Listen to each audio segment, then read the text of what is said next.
Hey everyone, welcome back to Mr.X Files. If you're new here, this is the place where we dive into the mysteries that keep you up at night. Whether you're here to relax, fall asleep, or spiral into an existential crisis at 3 in the morning, you're in the right place. Drop a comment, let me know where you're watching from and what time it is for you. And yeah, if you haven't already, hit that subscribe button. Alright, let's get into it. Sarah had always found comfort in the dim glow of her laptop screen, scrolling through her favorite discussion forums late into the night. It was her ritual, a digital escape from the dull routine of her life. Most nights she indulged in debates about historical enigmas, famous heists, or the occasional theory about vanished civilizations. It was harmless fun, a guilty pleasure. But that night was different.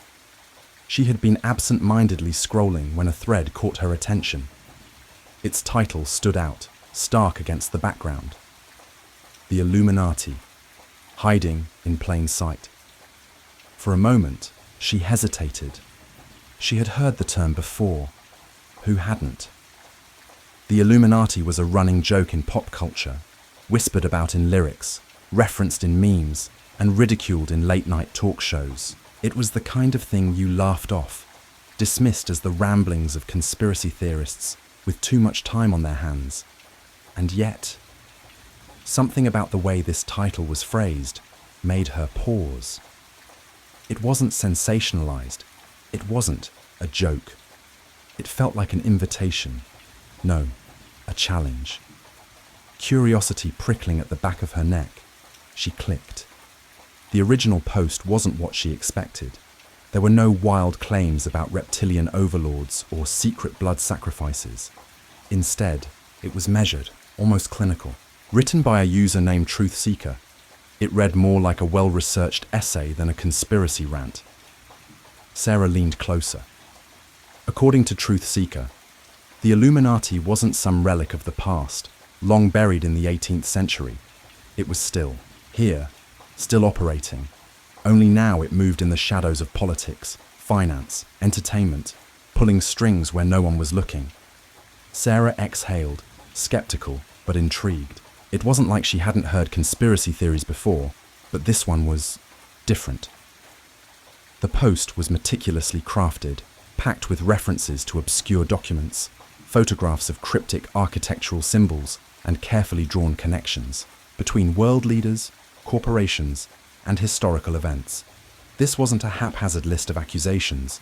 It was a puzzle, each piece sliding into place with unnerving precision. "All right, let's see what you've got, Truthseeker," she muttered. Clicking on the first link, Truthseeker started with history, facts Sarah could verify. The Illuminati had, in fact, been real. Founded in 1776 by Adam Weishaupt, a Bavarian professor of canon law, it had originally been a society of intellectuals dedicated to enlightenment, reason, and the pursuit of knowledge free from religious and political oppression. But, Truthseeker argued, somewhere along the way, it had transformed. Power had corrupted it. The organization had been officially outlawed in the late 18th century. But, according to Truthseeker, that was just the surface story. The reality was far more insidious. The group had merely adapted, burrowing deeper into the world's most powerful institutions, influencing decisions from behind closed doors. Sarah bit her lip, her skepticism wavering as she scrolled. The connections, Truthseeker pointed out, were unsettling. The all-seeing eye on the dollar bill, the repeated use of pyramids and sunbursts in government buildings, strange recurring numbers, 13, 33, 322, woven into corporate logos, political speeches, and global events. Coincidence, she thought, but the word rang hollow. There were photos too. Cathedral windows with hidden triangles, government structures with engravings that seemed too deliberate to ignore. Things she had seen 100 times before but had never really seen. A chill crawled up her spine. Was it all just an elaborate theory? A series of coincidences strung together by paranoia? Or had she just stumbled onto something she was never meant to see? The deeper Sarah read, the more the walls of her understanding seemed to shift. Truth Seeker described intricate mosaics hidden in corporate logos, not mere designs, but breadcrumbs left in plain sight, symbols of control, maybe even mockery. Sarah's stomach tightened. Were these patterns just aesthetic choices?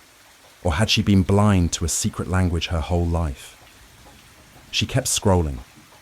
Truth Seeker's post took a darker turn.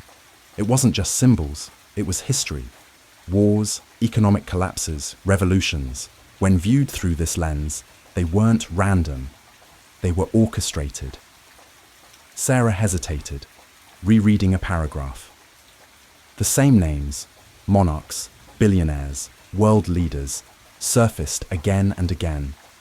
Their wealth, their philanthropy, their vague, cryptic public statements, a shadow network that had supposedly existed for centuries, manipulating the rise and fall of nations like pieces on a chessboard.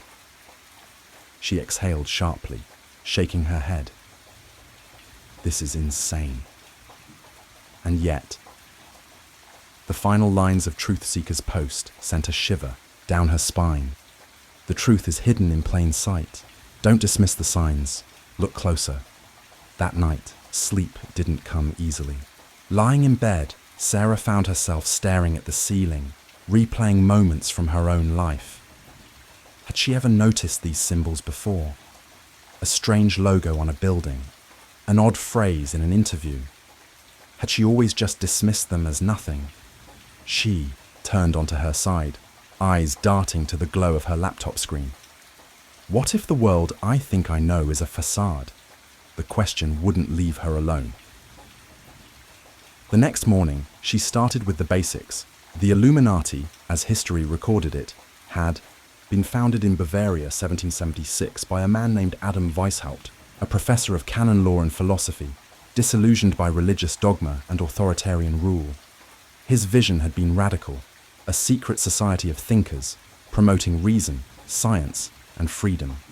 They called themselves the Enlightened Ones. Their mission? To illuminate a path to a freer, more just society. At least, that's how it had started. But as Sarah dug deeper, the noble ideals of the early Illuminati seemed to decay. Some accounts claimed that the movement had been infiltrated. Others insisted it had never really dissolved at all. Instead of challenging power, it had embraced it. Not to reform institutions, but to control them from within. A shadow government, shaping the world in silence.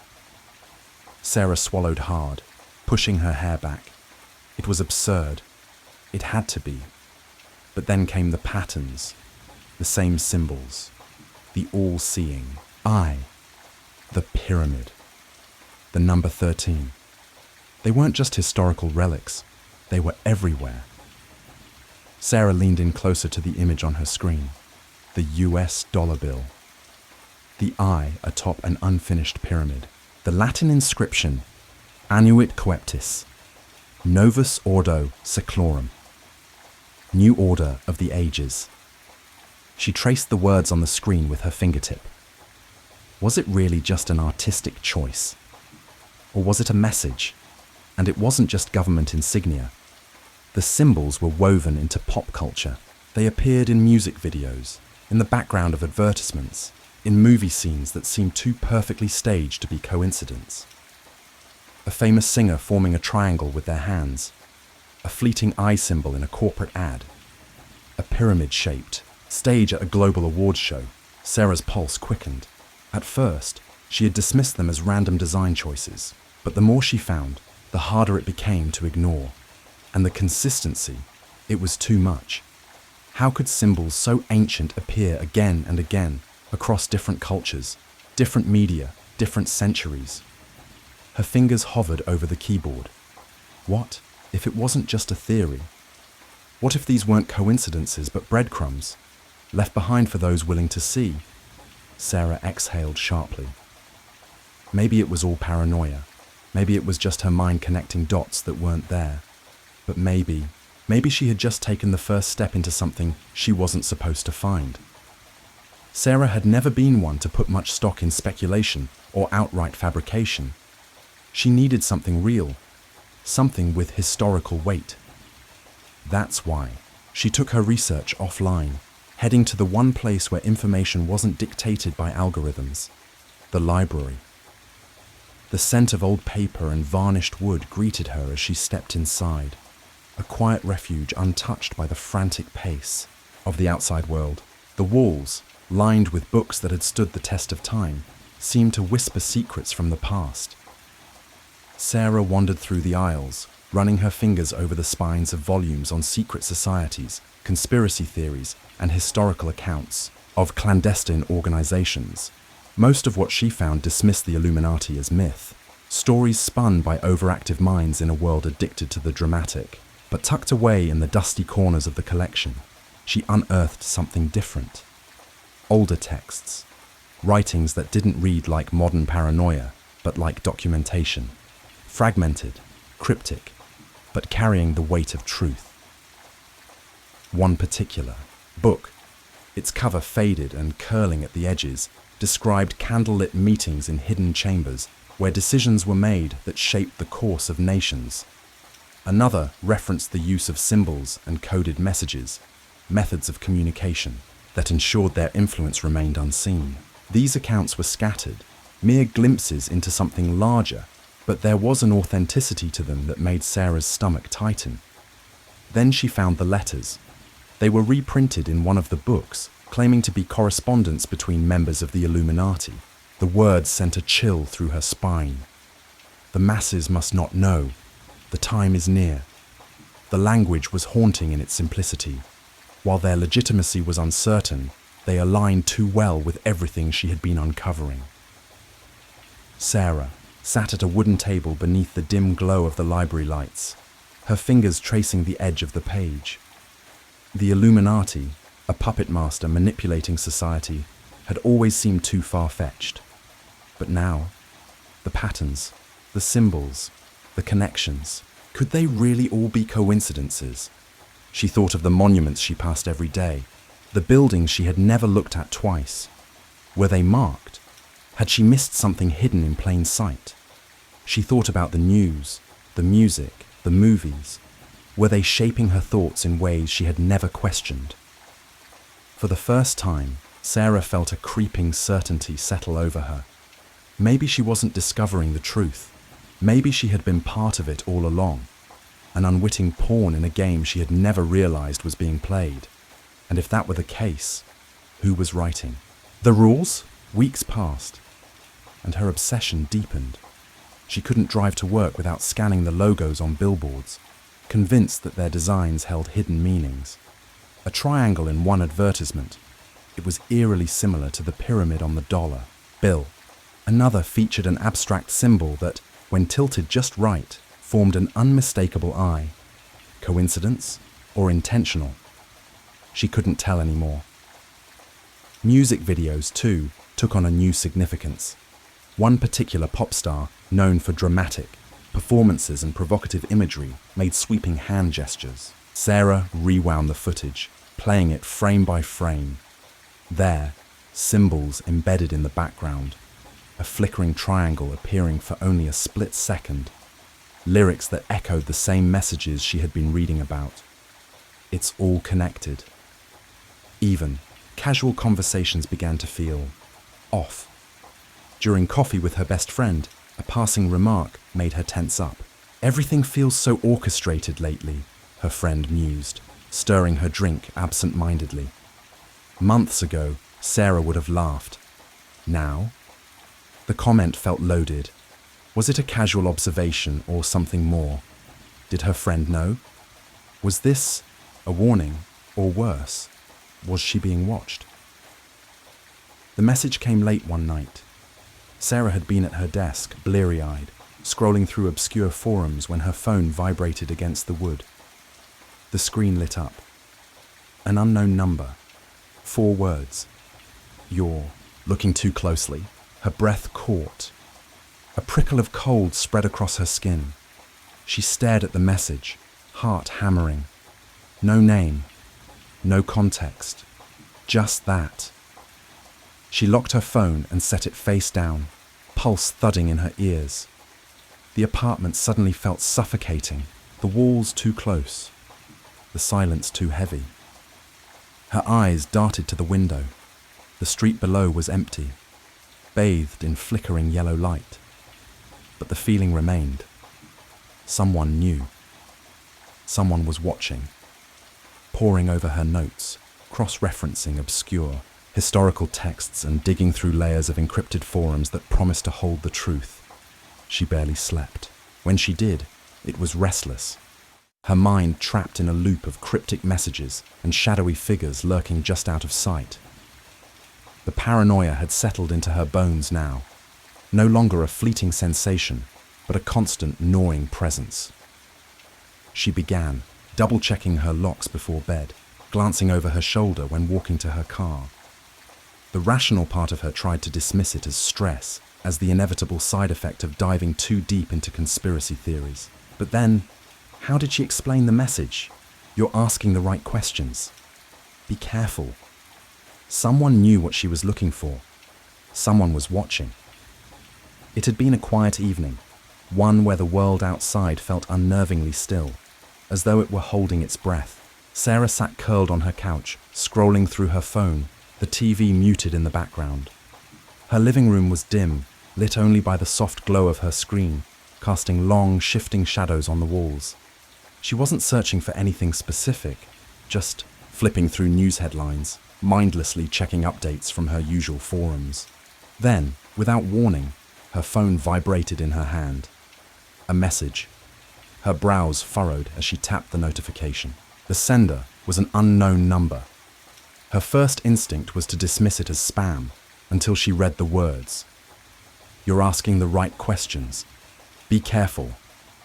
Her breath caught in her throat. She reread the message, over and over, until the words blurred together.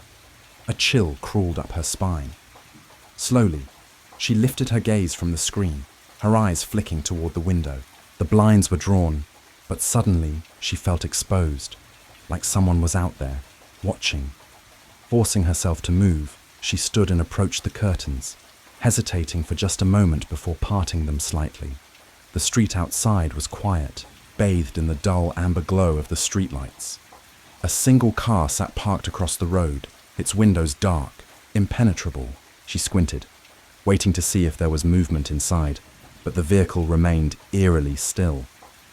Nothing seemed out of the ordinary.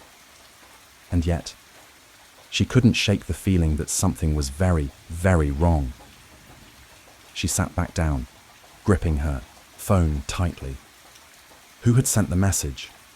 She had never shared her number on any of the forums she browsed. Her research had been contained to books and the supposed anonymity of the internet. Had someone been tracking her? Was this a prank?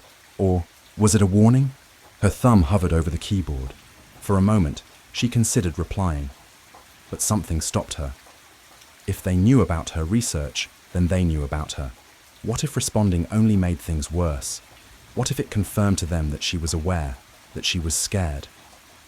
With a deep breath, she deleted the message, as if that could erase the creeping dread it had planted inside her. But the feeling didn't go away. That night, she lay in bed, listening. Every sound felt amplified. The creak of the floorboards, the distant hum of the refrigerator, the faint rustling of leaves outside her window. You're asking the right questions. The words wouldn't leave her mind. It was validation, proof that she was onto something, but it was also a threat. Be careful. Careful of what? And more importantly, who didn't want her to know? In the days that followed, Sarah became more cautious. She avoided the forums she frequented, afraid that whoever had sent the message might be monitoring her activity. She kept her phone on airplane mode whenever she wasn't using it. She unplugged her laptop at night. Even her usual walks around the neighborhood felt different. She couldn't shake the sensation of being followed. Yet every time she turned around, there was nothing. Just the same empty sidewalks, the same streetlights buzzing overhead. But she knew. She could feel it. Despite the fear clawing at her chest, her obsession only grew. If anything, The message had confirmed it. Her research wasn't just a harmless rabbit hole, it was real. Someone had noticed. Someone wanted her to stop. But why? And how close had she come to the truth? Then came the next warning. It started with her internet slowing to a crawl whenever she tried to access certain sites. At first, she dismissed it as a glitch, but it only seemed to happen when she searched for key terms. Then, one evening, a package arrived at her door. No return address. She picked it up carefully, staring at her name scrawled in plain black ink across the top. The weight of it was unsettling. Too light to be anything substantial, yet heavy with implication. Slowly, she opened it. Inside was a single sheet of paper. The truth is hidden in the light. Her stomach twisted. This wasn't just paranoia. It was real. She started noticing things. Cars lingering outside her apartment longer than necessary. Strangers making eye contact for just a beat too long before looking away. At night, when she made phone calls, she swore she could hear faint clicking sounds, like someone was listening. Sarah knew she should stop. She knew she should walk away, but she couldn't, because if she was asking the right questions, she had to know the answers.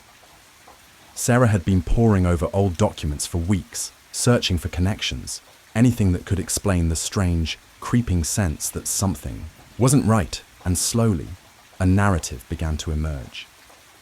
The Illuminati, she discovered, wasn't just some relic of conspiracy theories or a long-dead group of intellectuals.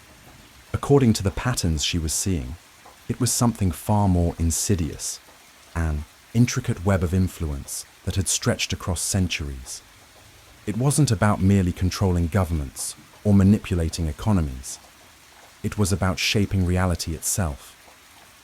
The symbols, the patterns, the impossible coincidences, they weren't accidents, they were messages, breadcrumbs, left behind for those who were willing to see. One night, after hours of sifting through obscure forums, Sarah stumbled across a discussion thread that claimed to reveal the true structure of the Illuminati. Someone had posted a link, an encrypted document, allegedly a leaked manifesto. The replies beneath the post were frantic, half the users warning against opening it, the other half insisting it contained the truth. Sarah's fingers hovered over the mouse. Downloading the file felt like crossing a line, stepping into a world she couldn't unsee. A part of her screamed to walk away. But curiosity, that deep, gnawing hunger for answers, won out. The file decrypted quickly, her screen filled with words that sent a chill up her spine. The document spoke of a great plan, a vision of a unified world, free of chaos, but at a cost. Individual freedom, personal identity, all of it sacrificed for order. As she scrolled, familiar historical events appeared. Revolutions, wars, even technological breakthroughs. But here, they weren't accidents of history. They were orchestrations. Her heart pounded. The details were too precise, too disturbingly specific, to be dismissed as fiction. Sarah leaned back in her chair, the glow of the screen washing over her pale face. A hollow feeling settled in her gut. Was this real? Had she stumbled upon something terrifyingly true, or was she just connecting dots that were never meant to be connected? As she stared at the screen, an odd sensation crawled up her spine. A feeling she wasn't alone. The room was silent, save for the hum of her laptop fan, but something felt off. She glanced at her window. The streetlights cast long shadows against her curtains, unmoving. But the sense of being watched didn't fade. This was just the beginning. For Daniel, it had started on an ordinary evening, another predictable day in his structured life.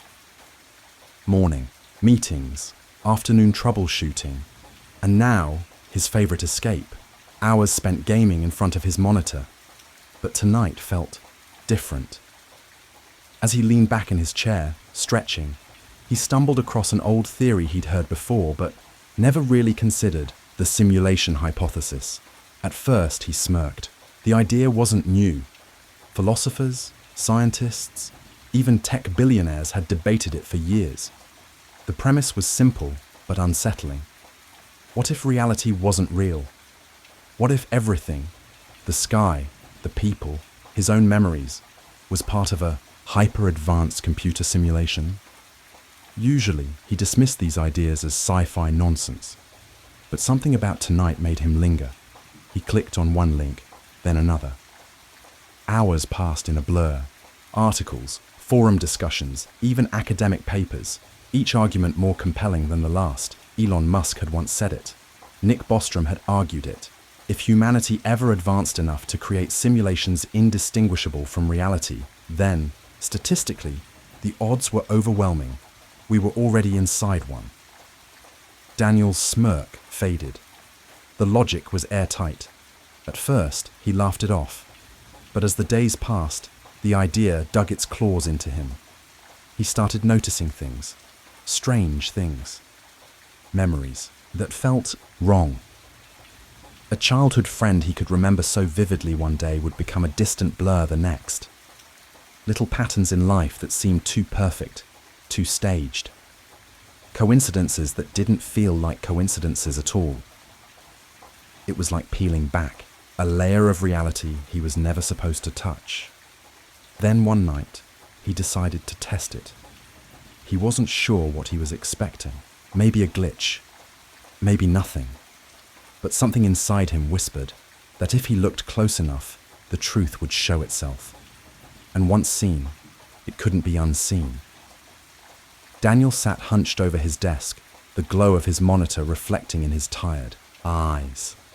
If the world was truly as structured and artificial as the simulation hypothesis suggested, there had to be a way to prove it, or at least catch a glimpse behind the curtain. He decided to start small, a simple program. It wasn't anything elaborate, just a piece of code designed to generate random numbers. The logic was straightforward. The output should be completely unpredictable. Pure chaos. But as he watched the numbers scroll across the screen, something felt off. At first, it seemed like a coincidence. A number here, another there, repeating after a few cycles. He rubbed his eyes, convinced he was just tired, seeing patterns where there were none. Except, the more he watched, the clearer it became. Every few intervals, the same sequence would appear, like a song stuck on loop. The numbers weren't random at all. There was an order hiding beneath the chaos. Daniel's pulse quickened. He ran the program again, tweaking variables, altering algorithms, trying to break the pattern. Yet no matter what he changed, the same sequence kept surfacing. It wasn't just a glitch. It felt deliberate, like someone, something, wanted him to notice. And that was only the beginning. The more Daniel paid attention, the more the glitches followed him. Lights in his apartment flickered without reason, despite his landlord installing new fixtures just weeks ago. Objects on his desk seemed to shift positions when he wasn't looking. His coffee mug sat slightly off-center. A pen, which he was sure he had placed near the keyboard, was now inches away. He told himself it was exhaustion, that his mind was playing tricks on him. But deep down, he wasn't so sure. Then things got weirder. On his usual walk to the park, he began noticing people behaving oddly. One day, a man in a dark coat passed by him, mumbling to himself. Daniel barely gave it a thought, until hours later when he saw the exact same man, in the exact same spot, muttering the exact same words, moving with the exact same stride. It wasn't déjà vu. It was like a scene looping in a badly rendered video game. And then there was the bird. It was a quiet afternoon, the kind Daniel usually enjoyed. He sat on a park bench, coffee in hand, staring absently at the sky when a sparrow darted across his line of sight. Then it stopped. Not perched, not hovering, frozen in mid-air. Its wings were caught mid-flap, an unnatural pause, as if the world itself had lagged. Daniel's breath hitched. His coffee slipped from his grip, the cup landing with a dull thud on the pavement. He blinked hard, and in the next instant, the bird resumed its flight, seamless, as though nothing had happened. He turned, scanning the park, expecting to see someone else reacting, but no one had noticed. Parents pushed strollers, joggers kept their pace. Children laughed, chasing each other by the swings. To them, the world was moving as it always had. But to Daniel, something was very, very wrong. That brief moment, a fraction of a second, was enough to shatter his perception of normality. And after that, the glitches only became more frequent. Parked car blinked out of existence for a split second before reappearing in the exact same spot, as if reality had momentarily forgotten it was supposed to be there. Digital clocks in stores flickered, displaying impossible times, 4:73 a.m., 25 and 1 p.m., before correcting themselves. Even conversations felt off. At the grocery store, a cashier greeted him, took his payment, handed him the receipt, and then repeated the exact same phrase, same tone, same rhythm, as if someone had reset her mid-sentence. Daniel's world was coming apart at the seams, or perhaps it wasn't falling apart at all. Perhaps it was revealing itself, layer by layer, as if daring him to dig deeper, and he did. Weeks passed, and his obsession consumed him. What had started as casual curiosity had evolved into an all-consuming fixation. His once minimalist apartment now resembled a war room. The walls were covered in hastily scribbled notes, pages filled with equations, theories, frantic observations, red yarn-connected photographs and printouts in a chaotic web. Books on philosophy, AI, quantum mechanics were stacked in precarious towers. His computer screens hummed, their blue light the only illumination in the darkened room. He barely slept, barely ate. He couldn't stop. He had to know the truth. But the deeper he went, the more reality seemed to resist. Daniel ignored calls until they dwindled into silence. His world had shrunk to a singular, all-consuming purpose: to prove that reality was not what it seemed. Days and nights blurred together as he scoured the internet, digging through obscure forums, listening to late-night podcasts, and watching grainy videos of supposed glitches in the Matrix. He wasn't just exploring anymore, he was hunting. Desperation clawed at him, driving him to search for something tangible, something irrefutable. Then, one night, he found it. It was nearly 3 a.m., the hour when the world outside felt the quietest and Daniel's mind was at its sharpest. He was scrolling through a forum dedicated to simulation theory, its threads filled with a mix of wild speculation, eerie anecdotes, and the occasional well-articulated argument. His eyes skimmed over a post titled "Proof Hidden in Plain Sight," and then stopped. The author, a user known only as Observer, had a reputation in the community. Their posts were cryptic yet compelling, laced with an unsettling sense of certainty. This one was different. Observer didn't claim to have seen a glitch or an anomaly. Instead, they insisted that the proof of the simulation was embedded within reality itself, not in any grand revelation, but in numbers, symbols, patterns, things too easily dismissed by the untrained eye. They don't hide the truth, Observer wrote. It's right in front of us. Numbers, symbols, alignments. They all point to the same thing. Pay attention to what you ignore. The messages are everywhere. Daniel's pulse quickened. He read and reread the post, the words resonating with an unshakable, eerie truth. The messages were vague, almost maddeningly so, but they struck a chord deep within him. The next day, the patterns emerged. At his usual cafe, he paid for his coffee. The receipt showed a total of 44.2. Unremarkable until he glanced at the timestamp, 4:42 p.m. A small thing, meaningless to most. But Daniel had seen those numbers before. Days ago, his phone battery had flickered at 44%, just as the clock turned 2:44. The repetition sent an icy shiver up his spine. Later that evening, he walked home, his thoughts tangled in patterns. A billboard caught his eye, an ad for a clothing brand. Bold, sleek letters formed the slogan, "It's all connected." The words stopped him in his tracks. It wasn't the kind of phrase that should mean anything, and yet it did. It felt placed, as though meant specifically for him. He stared at it, heart-hammering. The world had never seemed like this before, as if it were alive, breathing, watching. And then there were the stars. Daniel had always loved the night sky. As a child, he would spend hours gazing up at the constellations from his bedroom window, imagining stories in the cosmos. But now, even the stars seemed to hold secrets. One night, as he stood on his balcony, he noticed an unusual alignment.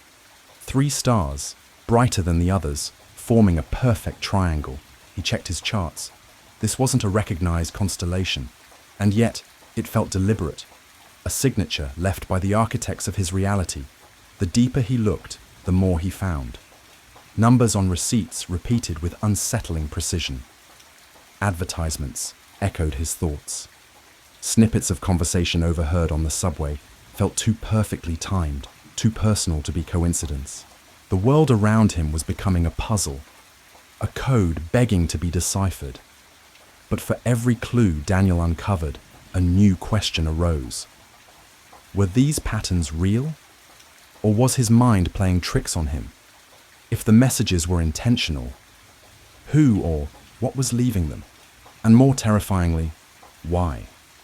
He was certain the truth was buried somewhere in the fabric of existence, just out of reach. But as he searched, something else began to creep in. A feeling he couldn't shake. He was being watched. At first, it was subtle. A twinge of unease when he sat in front of his computer too long. A shadow shifting in his peripheral vision. The creeping paranoia that settled into his bones like a sickness. And then, Daniel lost track of the days. The signs were no longer just unsettling. They were impossible to ignore. His computer started behaving in ways that defied logic. Files he hadn't opened in months would suddenly be active on his screen. Random error messages flashed across his monitor in quick bursts, too fast to read but eerily consistent. Worse, his webcam light would flicker on for seconds at a time, despite him never enabling it. Each new glitch sent a shiver down his spine. He tried to rationalize it. Maybe it was a software bug, maybe malware.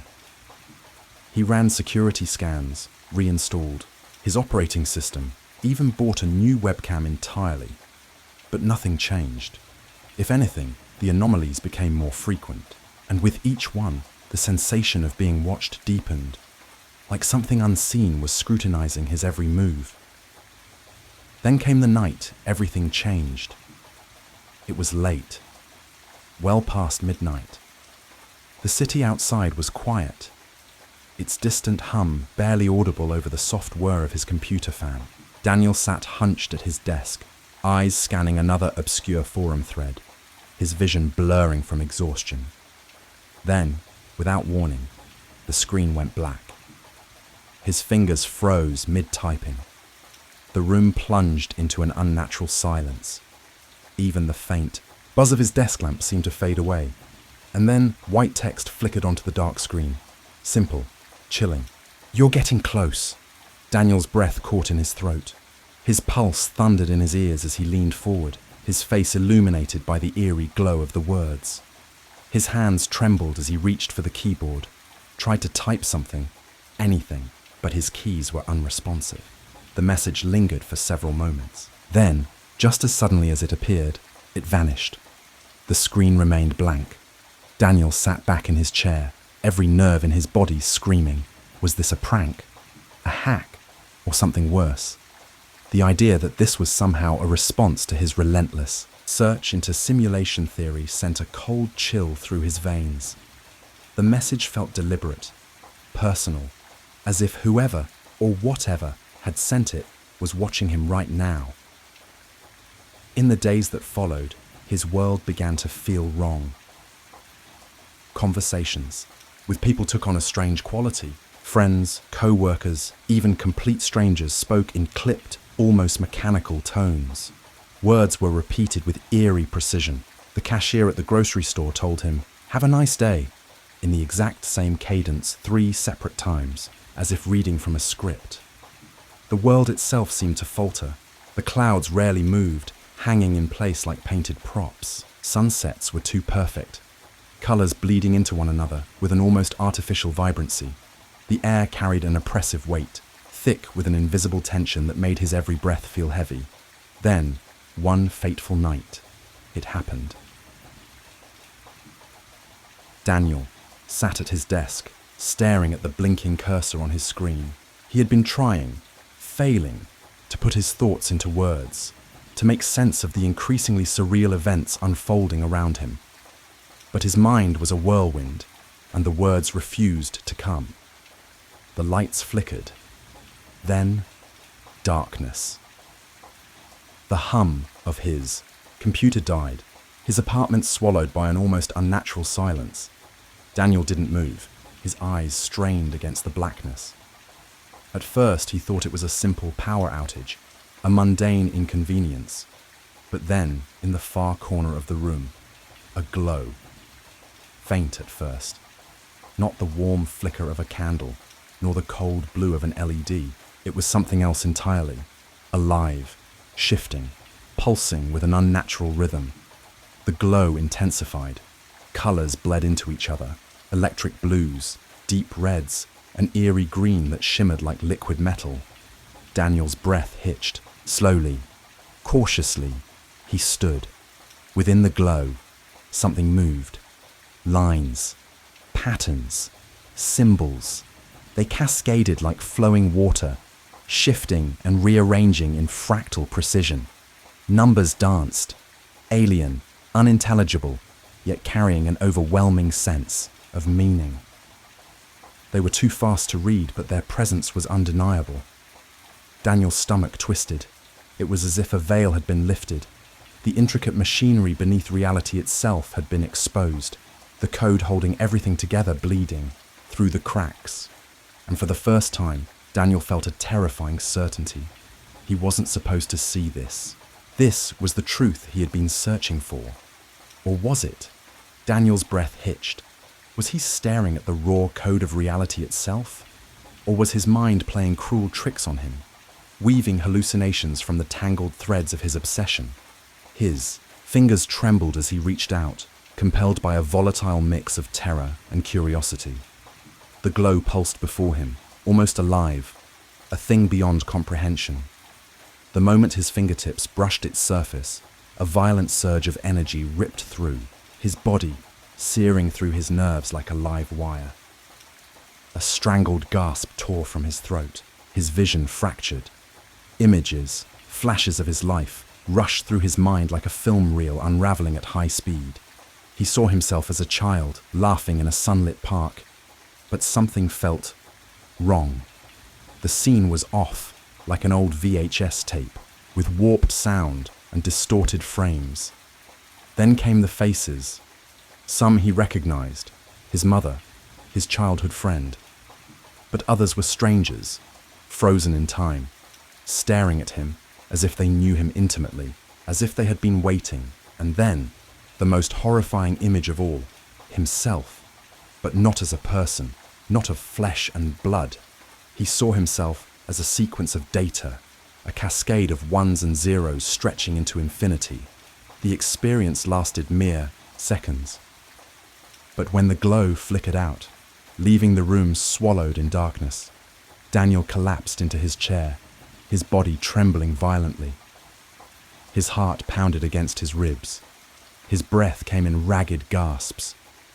He felt cold, unbearably cold, as if something fundamental had been ripped from his understanding of the world. Had he glimpsed the truth, or had his obsession finally broken him? The silence around him was suffocating, pressing in like the weight of 1,000 unanswered questions. But through it all, one thought rang clear, reverberating through his skull. The world will never feel the same again. In the days that followed, Daniel tried to make sense of what had happened. He replayed it over and over in his mind. The glow, the surge of energy, the unraveling of reality itself. Had he truly glimpsed the underlying structure of existence? Or had his mind, exhausted and stretched beyond its limits, conjured the entire thing from the depths of his obsession? No matter how many times he dissected it, the answer remained elusive. And yet, something had shifted. Everything felt off. Conversations with people felt rehearsed, like poorly acted scenes from a script. Their words were just a beat too perfectly, timed, their responses unnervingly predictable. The honking of traffic outside his apartment window seemed to loop, repeating itself like a broken sound file, even the city lights. They twinkled just a little too evenly, their pattern suspiciously deliberate, as though they had been placed rather than existing naturally. Daniel found himself sitting by his window for hours, watching the world unfold beneath him. And the more he watched, the more unnatural it felt. Pedestrians moved with an eerie synchronicity, their steps falling into an unintentional rhythm. The trees swayed in the wind, but not randomly. The motion had a pattern, as if dictated by an unseen algorithm. Was it his paranoia? Or was the simulation, if that's what it was, struggling to maintain its illusion? But then, something changed. One evening, as the sun melted into the horizon, streaking the sky with impossible shades of orange and violet, Daniel felt something unexpected, calm. The colors, deep and vivid, felt almost designed, as if someone had painted them just for him. And in that moment, he realized something. It didn't matter, real or simulated. The experience was all he had. The laughter of a child in the distance, the warmth of sunlight on his skin, the rich bitterness of his morning coffee. These things felt real. And wasn't that enough? His curiosity remained. The question would never fully fade, but he would no longer let it consume him. Instead, he turned his attention back to the world, the people he had neglected, the hobbies he once loved, the simple joys that made life feel human. If the world was a simulation, then it was a beautiful one, and he would cherish it for what it was. As he sat by his window that night, the city lights stretching endlessly before him, Daniel felt something he hadn't in a long, long time. Peace. A quiet acceptance settled over Daniel. The background noise of his relentless questioning faded into something softer, something almost peaceful. Maybe some truths didn't need answers. Maybe the beauty was in the question itself. May this story of reality and illusion inspire you to reflect, to wonder, and to find comfort in the unknown. Sleep well, and let your dreams carry you to a place of endless possibility. A soft hum played in the background, fading into a lullaby-like melody. Sweet dreams. Then, silence. But the quiet didn't last. For thousands of years, people had whispered about a lost civilization, an ancient world, powerful beyond imagination, a place with technology so advanced it rivaled anything humanity has ever known. Atlantis. To some, it was a mere legend, a bedtime story wrapped in myth. But to others, it was something far greater, something hidden, a truth so dangerous, so revolutionary, that it had to be buried forever. There were those who believed Atlantis wasn't lost at all, that it was covered up, that the knowledge of its existence had been suppressed by powerful forces, governments, shadow organizations, secret societies, entities willing to do whatever it took to keep the truth buried beneath the depths of time. Because Atlantis, if real, didn't just represent an ancient city, it represented something far more terrifying. A civilization that had already discovered the answers we are only beginning to ask today. What if they had mastered the ability to harness unlimited energy? What if they had unlocked the secret to curing every disease? What if they had found a way to travel beyond the stars? What if they had seen the universe for what it truly was, and that knowledge was deemed too dangerous for the modern world to handle? But despite the whispers, despite the theories, Atlantis remains elusive. And to the conspiracy theorists, that is no accident. They argue that if a discovery of that magnitude were to be made public, it would shatter the world as we know it. Industries built on fossil fuels would crumble overnight. Pharmaceutical companies worth billions would be rendered obsolete. The very foundations of human history would be rewritten, calling into question everything we believe to be true. And so, the theory goes, those in power go to extreme lengths to ensure that never happens. To those who believe in the conspiracy, Atlantis is not just a myth, it is a symbol of control, a reminder that there are truths so profound, so disruptive, that they must be kept hidden at all costs. But how did this all begin? The story of Atlantis dates back to the writings of the ancient Greek philosopher Plato. Around 360 BC, he described an extraordinary civilization, one that existed 9,000 years before his time. In his dialogues Timaeus and Critias, he wrote of a vast island empire beyond the Pillars of Hercules, the region we now know as the Strait of Gibraltar. According to Plato, Atlantis was a civilization of unparalleled wealth and power, boasting vast resources, sophisticated architecture, and wisdom that far exceeded the understanding of other cultures. But with power came arrogance, and the Atlanteans, it was said, grew corrupt, their ambitions reaching beyond their limits. They challenged even the gods themselves. As punishment, the gods unleashed a cataclysm, a disaster so great that it swallowed the island whole, pulling it beneath the ocean in a single day and night. And just like that, Atlantis was gone. For centuries, people dismissed Plato's account as allegory, a cautionary tale about hubris and divine retribution. But as time passed, the story took on a life of its own. Explorers, archaeologists, and theorists began to wonder, what if Atlantis had been real? And what if it still held the answers to humanity's deepest questions? As the search for Atlantis continued, countless theories emerged, each more tantalizing than the last. Some pointed to Santorini, a Greek island devastated by a volcanic eruption in 1600 BC, wiping out an advanced civilization overnight. Others looked to the waters off the coast of Spain, where underwater structures hinted at something ancient and forgotten. And then, there were the theories that reached even further, beyond history, beyond time itself. Because what if Atlantis wasn't just a lost city? What if it was a warning? Weaknesses. The theories continue, stretching across time, culture, and belief. Could Atlantis be buried beneath the Antarctic ice, waiting to be uncovered? Could the vast sands of the Sahara conceal the remnants of a civilization that predates recorded history? The Eye of the Sahara, a massive, ring-like geological formation, eerily matches Plato's description of Atlantis's concentric city design. Is it just a coincidence, or the last visible trace of an ancient empire lost to time? But beyond the search for a physical location, the idea of Atlantis has remained one of humanity's most enduring legends. In Greek mythology, Atlantis was never just a city.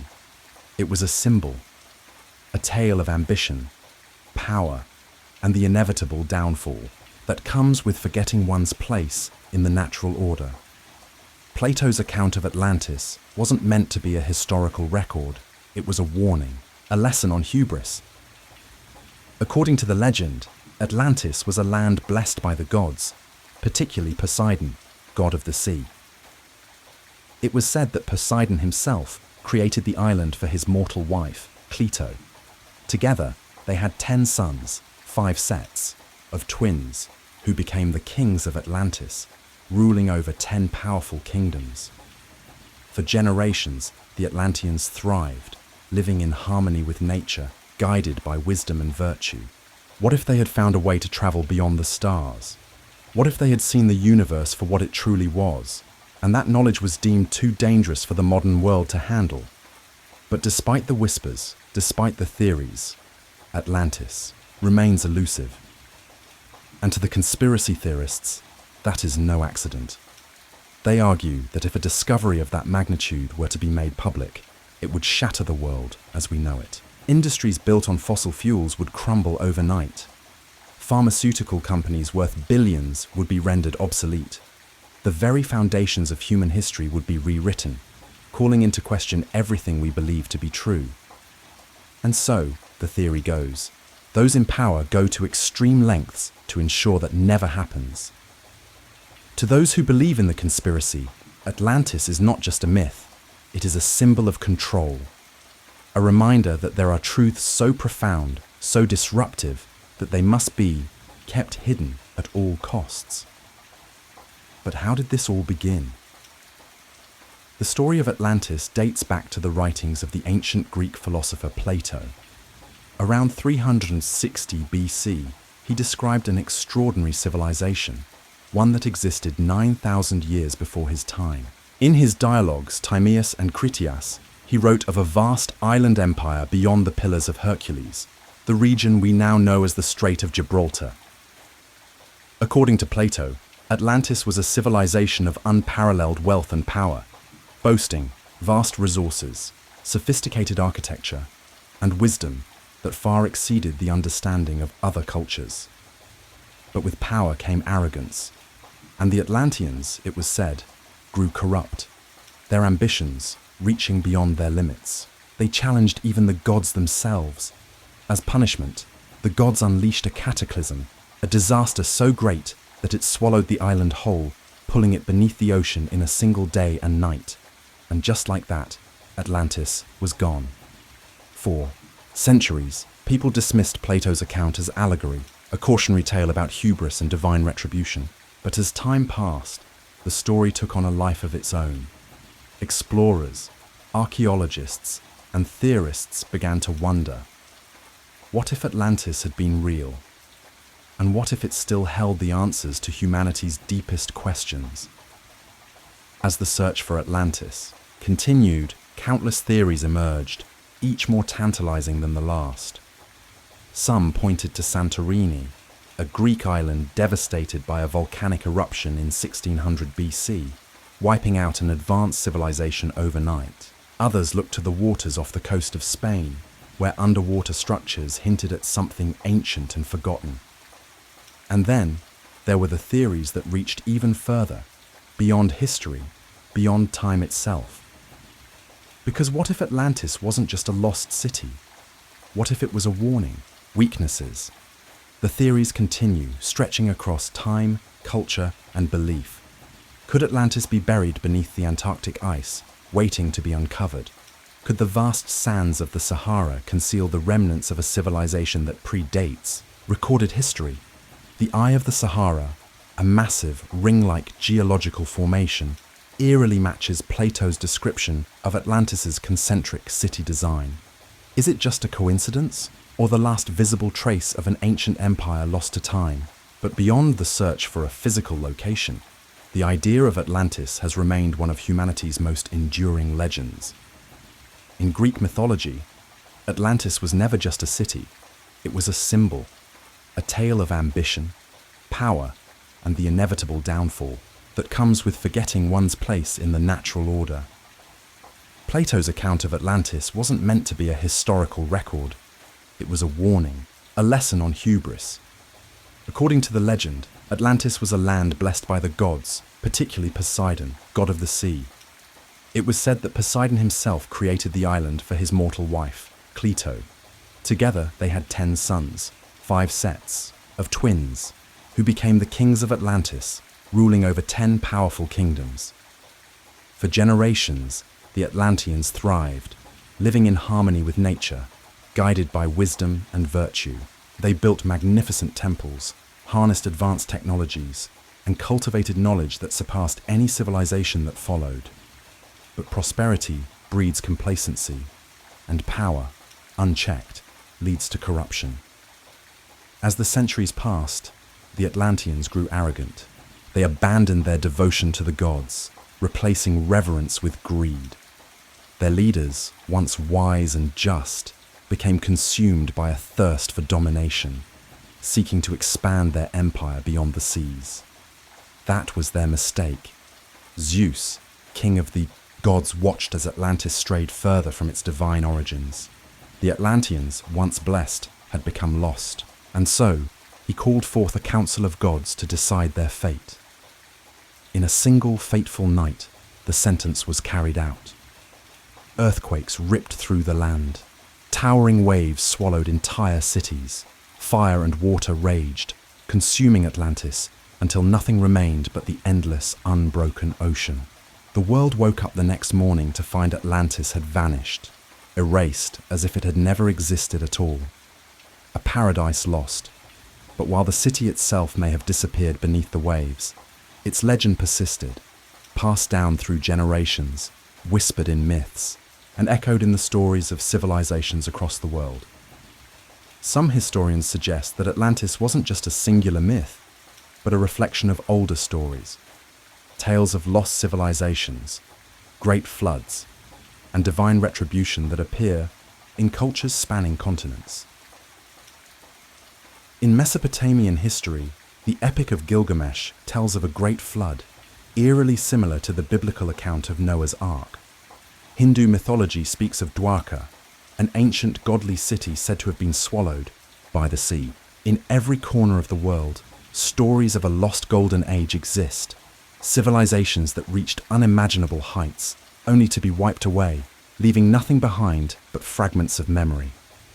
Atlantis is, in many ways, a reflection of this deep-seated human fear, the fear of losing everything, of witnessing greatness crumble, of the consequences that come when mankind overreaches.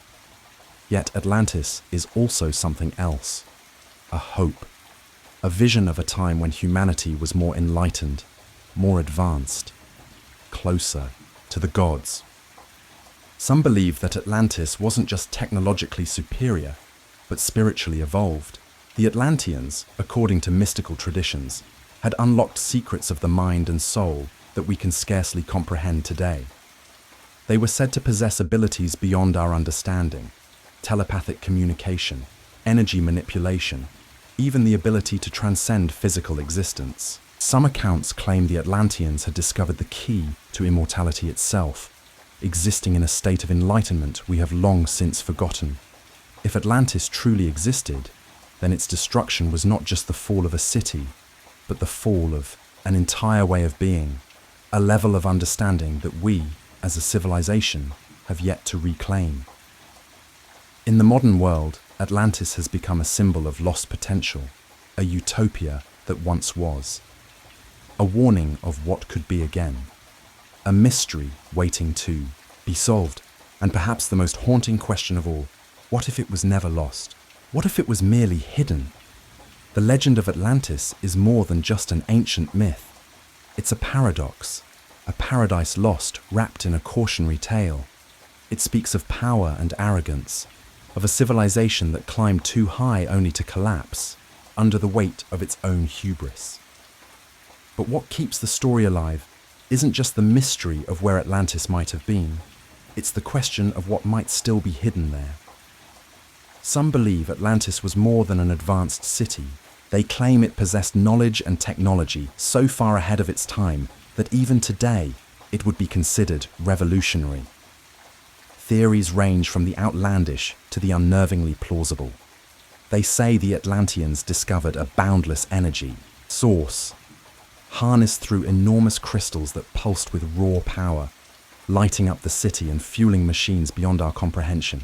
There are whispers that they mastered flight, agriculture, and medicine in ways that defy our understanding. And if any of it were true, the implications would be staggering. That's where the real conspiracy begins. According to some, powerful groups, governments, corporations, even religious institutions know the truth about Atlantis, and they've been working relentlessly and in the shadows to keep it hidden. Why? Because if the lost civilization's secrets were ever exposed, they could upend everything. Imagine an energy source that rendered fossil fuels obsolete overnight. The global economic system would collapse. Oil tycoons and energy conglomerates would lose everything.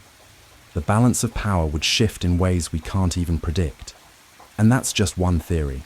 Others suggest that the Vatican might be involved.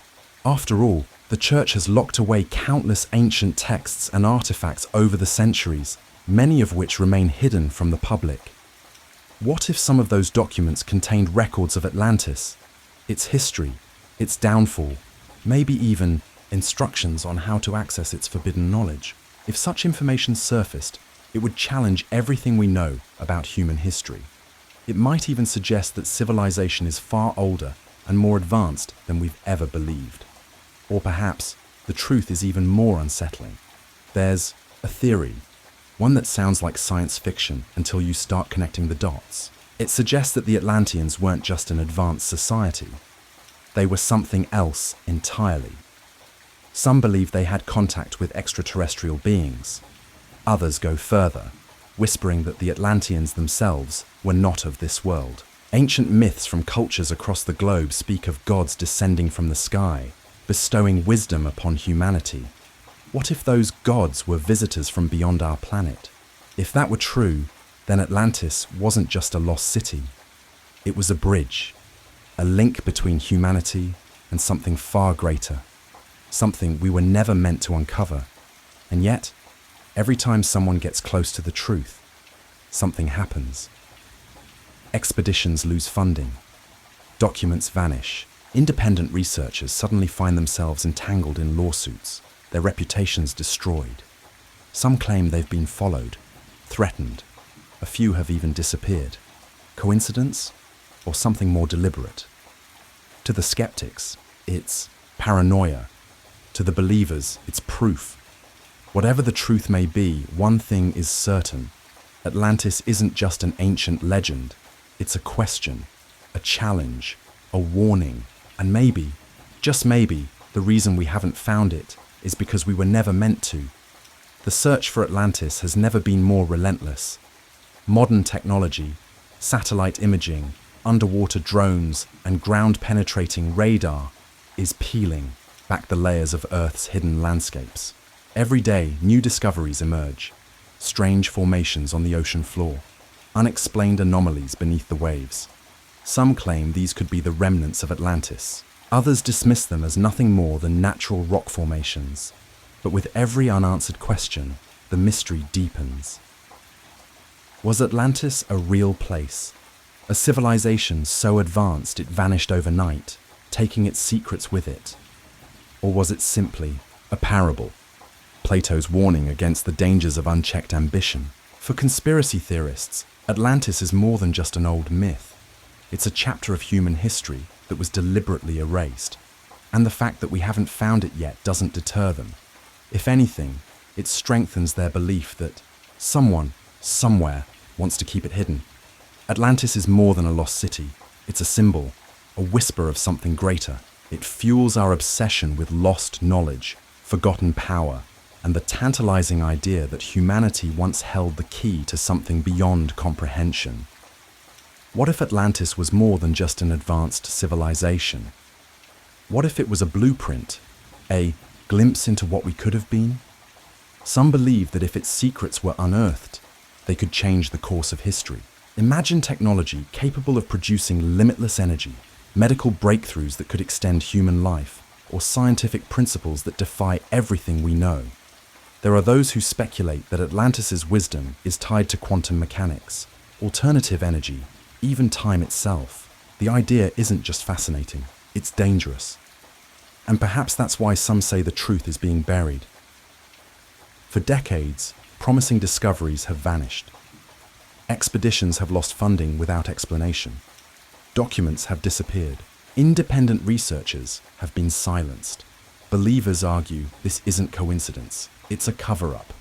A global power structure dependent on fossil fuels, financial systems, and centralized control would have everything to lose if Atlantis's knowledge was revealed. But for others, the conspiracy runs even deeper. They claim Atlantis was more than a technological marvel. It was a spiritual gateway.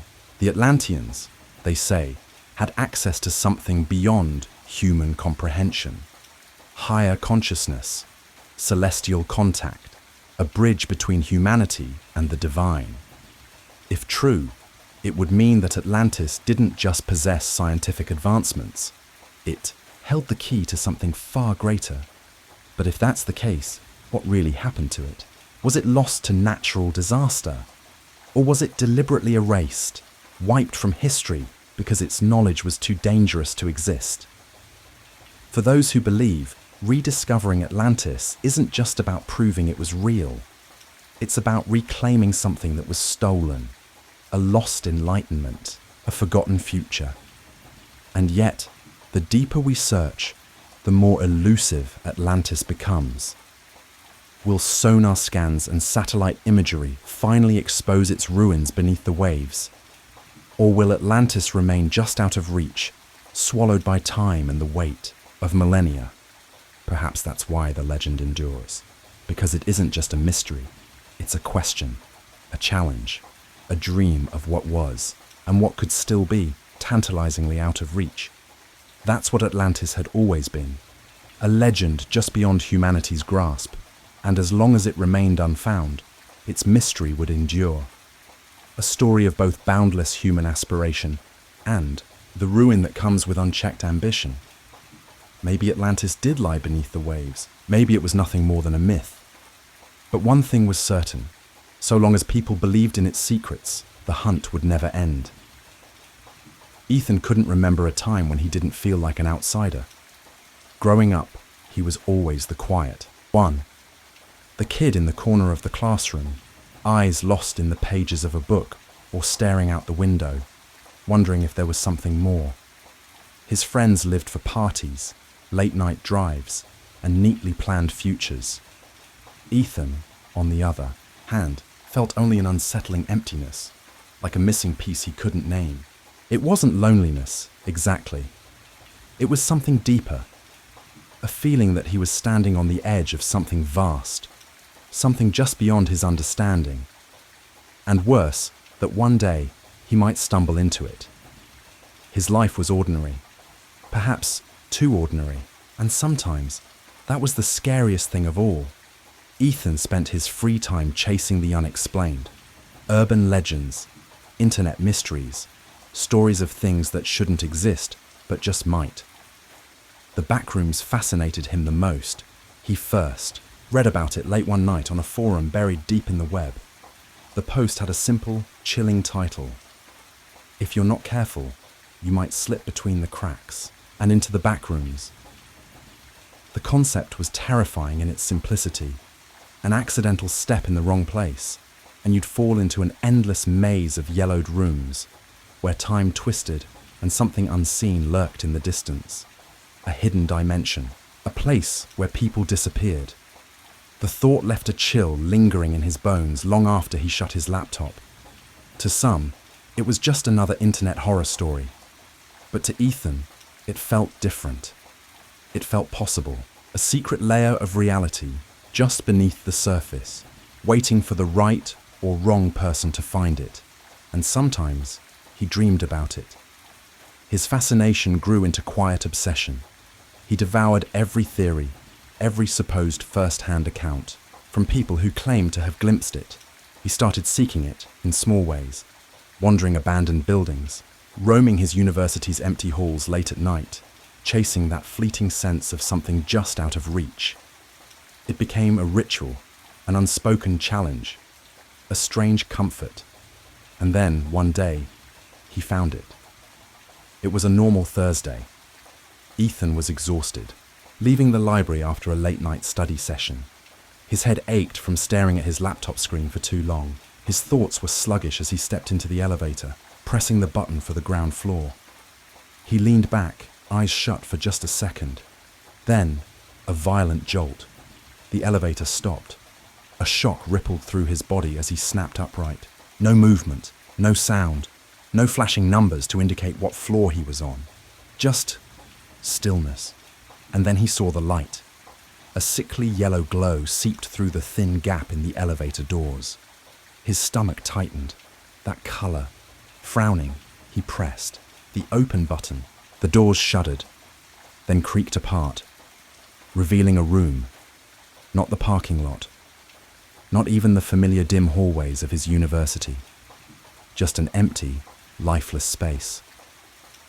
Faded peeling wallpaper, a damp industrial carpet, the buzzing of fluorescent lights, low, grating, almost alive. Ethan's breath came slow and shallow. No, this wasn't real. It couldn't be real. And yet as he stood there, staring into the room that shouldn't exist, he knew deep in his bones that it was. A cold dread settled over him, clawing at his ribs. Still, he took a breath and stepped forward. The doors clanged shut behind him. Ethan barely had a second to process it before he turned. The elevator was gone. Not just the elevator, the entire doorway. In its place stood an unbroken, yellowed wall, as if the exit had never existed. A chill rippled through him. His breath hitched. He stepped back, then again, his heartbeat hammering against his ribs. This can't be real. The words barely left his lips before the silence swallowed them. The air here was heavy, like a sealed-off place where sound had no right to exist. He turned, scanning his surroundings. It was nothing but a vast stretch of identical rooms, each soaked in that sickly yellow tint. No doors, no windows, just walls, repeating endlessly, corners leading into more of the same. "Hello?" his voice echoed, thin and frail against the low electric hum of the flickering lights. No answer. His stomach twisted. He tried again, louder this time. "Anyone here?" Silence. Oppressive. Unmoving. With no other choice, he started walking. His sneakers sank slightly into the damp-feeling carpet, muffling his footsteps. The deeper he went, the more the sameness of the place gnawed at him. Every corner he turned was a mirror of the last. Every hallway stretched into infinity. It was as if the rooms were shifting behind him, erasing the path he'd taken. Minutes bled into hours, maybe longer. His initial panic dulled into a strange, numbed exhaustion. His mouth was dry. His limbs ached. He hadn't seen food, water, or even the most basic sign of life, only that damned hum from the lights and the suffocating stench of stale air. Then he saw it, a flicker in his peripheral vision, a shadow just barely noticeable against the endless yellow. Ethan's breath caught in his throat. His pulse thudded painfully. The shadow moved. His body locked up. The rational part of his mind screamed at him to run. But another part, the same reckless, desperate part that made people slow down at car crashes, pulled him forward instead. "Hello?" His voice cracked. "Is someone there?"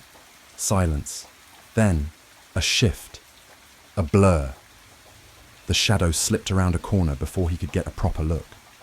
Ethan hesitated, his entire body screaming at him to turn the other way. But against every ounce of better judgment, his feet carried him forward. Maybe it was the hope of another person, someone to explain what the hell was going on. Maybe it was the loneliness creeping in like a slow poison. He turned the corner. Nothing. Just another empty stretch of hallway. The hum of the lights pressed against his skull, rhythmic, almost hypnotic. It made his thoughts feel sluggish, like something was seeping into his brain, dissolving the edges of his fear. Then, a sound, soft, faint, a dragging noise just beneath the static hum. Ethan's stomach dropped. He held his breath, listening.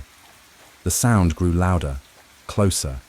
It had a strange, uneven rhythm, like something moving across the carpet, but wrong.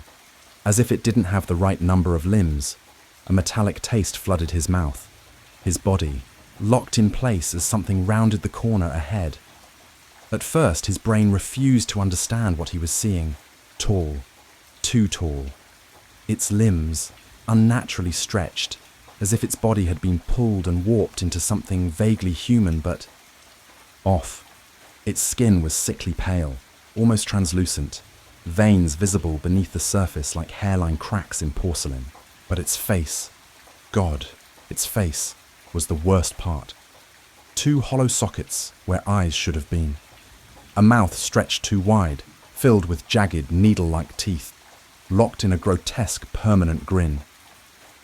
Ethan stumbled back, his hands flying his mouth to stifle a scream. The creature tilted its head, studying him with a slow, calculated curiosity, like a scientist observing something fragile and breakable. Then it took a step forward, a slow, deliberate step. Its limbs moved unnaturally, joints bending at impossible angles, like a puppet yanked along by invisible strings. Ethan's breath came in sharp, ragged bursts. His legs refused to move. Every fibre of his being screamed at him to run, but he was frozen, caught in the suffocating grip of primal terror. The thing loomed closer. A thin, stretched arm twitched, reaching.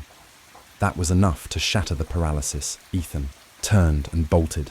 Behind him, the terrible shuffling sound followed, closer, faster.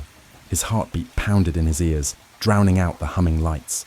His lungs burned, legs shaking as he tore down endless corridors, ducking through identical rooms, hoping, praying, that whatever this place was, it had an end. But the creature, it was still there. Not always visible, but always felt. Lurking, just beyond the edges of his vision, its presence gnawed at him like something embedded beneath his skin. He turned a sharp corner, feet skidding against the damp carpet. His breath hitched. A new room, bigger than the others. The ceiling stretched impossibly high, vanishing into darkness. And in the center, a single, decrepit armchair, facing away. Something was sitting in it. Ethan's legs buckled beneath him as he collapsed against the cold, damp wall, his breath coming in ragged gasps. His entire body trembled with exhaustion, his muscles screaming in protest, but he forced himself to stay conscious. He had to keep moving. He had to. A voice. Low, raspy, somewhere near the armchair. "Why did you come here?" Ethan's heart slammed against his ribs. The voice was soft, almost gentle, but there was something beneath it. Something wrong. A quiet malevolence curled around the words, slithering into his ears like a whisper of something ancient and cruel.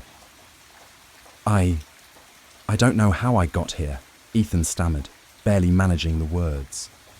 His throat was dry, raw from running. His head spun. The armchair creaked, the faintest shift of weight. Something or someone was sitting there.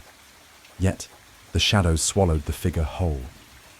"No one comes here by accident," the voice continued, a slow amusement creeping into its tone.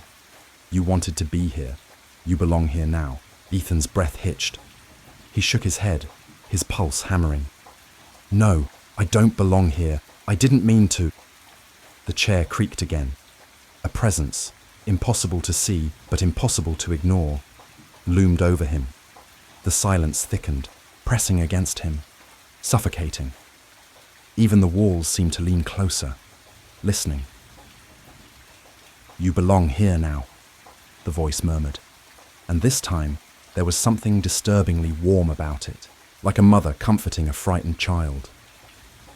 "The back rooms have chosen you. There's no way out." The words coiled in his mind like vines, tightening, constricting. Ethan felt a cold, hollow emptiness settle in his chest.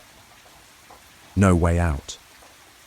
He wanted to run, scream, fight, but his body was drained, his mind frayed. The endless, buzzing maze had stolen every last ounce of his strength.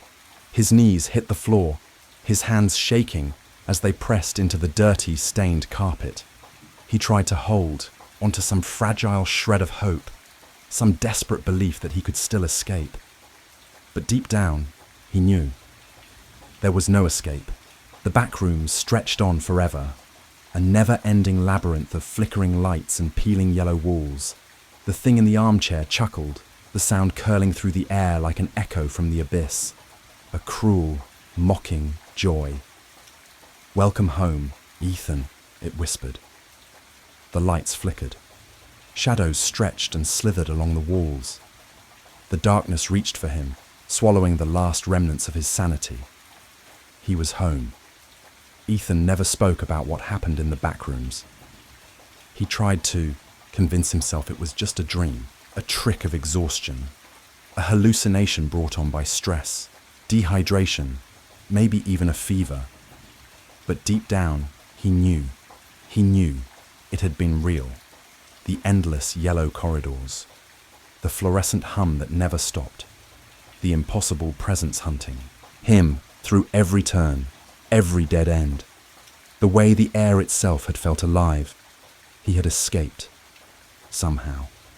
Stumbled into an elevator that shouldn't have existed, fallen through an impossible doorway, woken up in the real world, lying on the cold tile floor of his dorm room as if nothing had happened. But it had happened. Weeks passed. He told himself things would go back to normal, that it would fade, that the back rooms couldn't reach him. Here, he was wrong. They followed him, not physically, not yet, but he saw glimpses of them, in reflections, in the corners of his vision. The university hallways, once familiar, felt wrong now, their fluorescent lighting too harsh, too unnatural. He started avoiding mirrors, avoiding long hallways, avoiding shadows. His friends noticed. They asked why he looked so exhausted, why his hands shook when he thought no one was looking, why he barely spoke anymore. He told them nothing. How could he? Who would believe him? The nightmares started soon after. Every night he was back there, wandering the stale, musty corridors, the air growing thicker, pressing into his lungs like damp cotton. No matter how aware he was, no matter how much he knew it was a dream, he couldn't control it. He couldn't wake up, and the creature, it was always there, watching, waiting. Its empty eyes, its horrible gaping grin. One night, Ethan woke with a strangled gasp, sweat soaking his sheets. The hum of fluorescent lights still rang in his ears. His pulse pounded so hard it hurt. He pressed a shaking hand to his chest, trying to steady his breathing. Just a nightmare. That's what he told himself, over and over. But the line between waking and sleeping was blurring, and somewhere, deep in the pit of his soul, Ethan felt it. The backrooms were calling him back. Ethan's fear was growing. It had been weeks since his last escape, and yet, something inside him refused to let go. At first, it was just intrusive thoughts, fleeting, unwelcome memories of the endless yellow halls, the hum of the lights, the presence lurking in the shadows. But then, it became something more. A whisper, a pull, a feeling that he hadn't seen everything the backrooms had to offer. The thought horrified him. He was certain that if he returned, it would swallow him whole. And yet, some deep, gnawing part of him needed to know the truth of what lay beyond those walls. The uncertainty burrowed into his mind until he could think of little else. One Friday night, after another sleepless week, Ethan gave in. It was as if he were possessed, acting on instinct, on some unspoken impulse.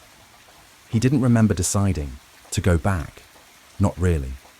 But at some point, he found himself standing in the university library past midnight, the stillness of the building pressing in around him. The elevator was waiting. He stepped inside, his fingers trembling as they pressed the ground floor button.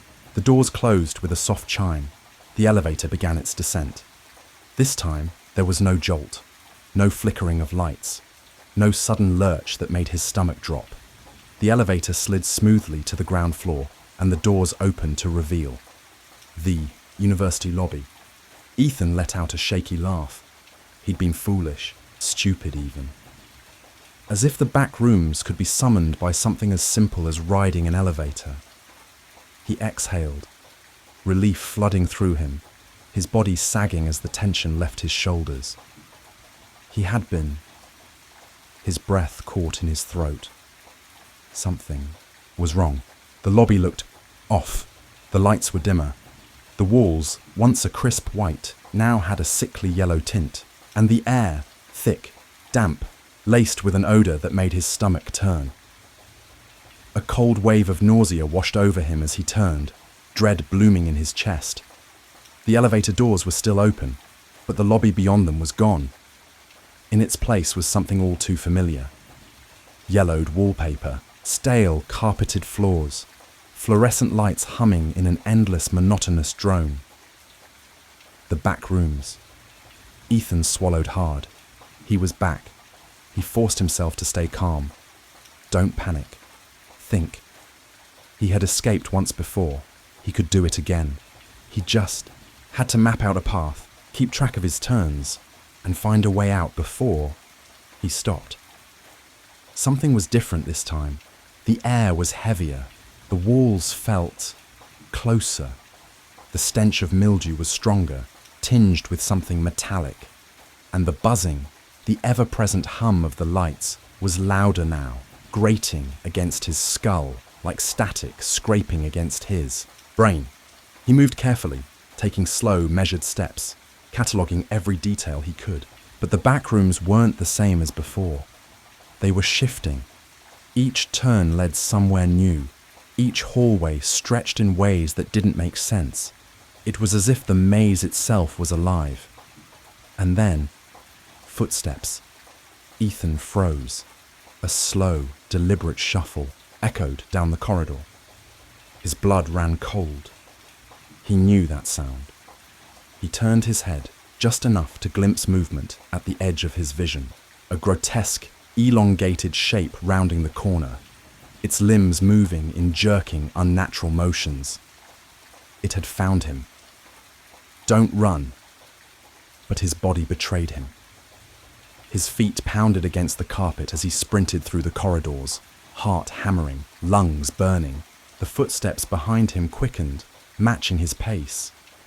Every time he turned, the thing was closer, its unnatural frame contorting, its faceless gaze watching. Room after room blurred past him. He wasn't going to make it. Then, something new. Door, different from the others. A wide, empty room with a single doorway at the far end. Run. Ethan threw himself toward it, lungs screaming for air. Just as he reached the threshold, he heard the creature behind him, its horrible, rattling breath clawing at his ears. He slammed the door shut.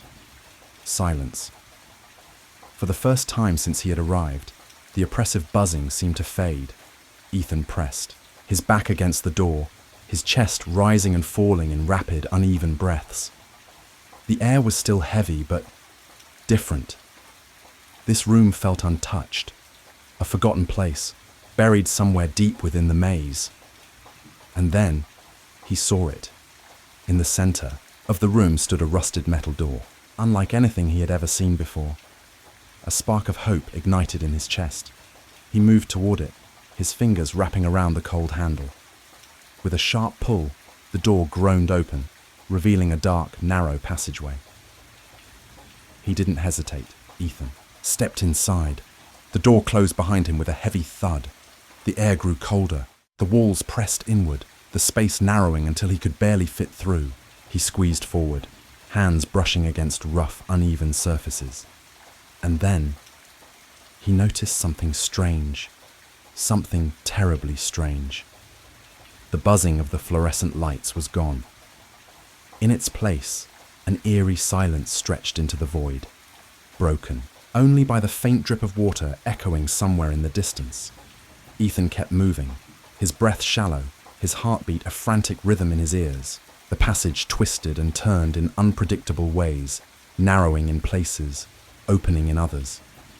The deeper he went, the darker it became, until he was stumbling blindly, one hand pressed against the damp walls, the other stretched out in front of him.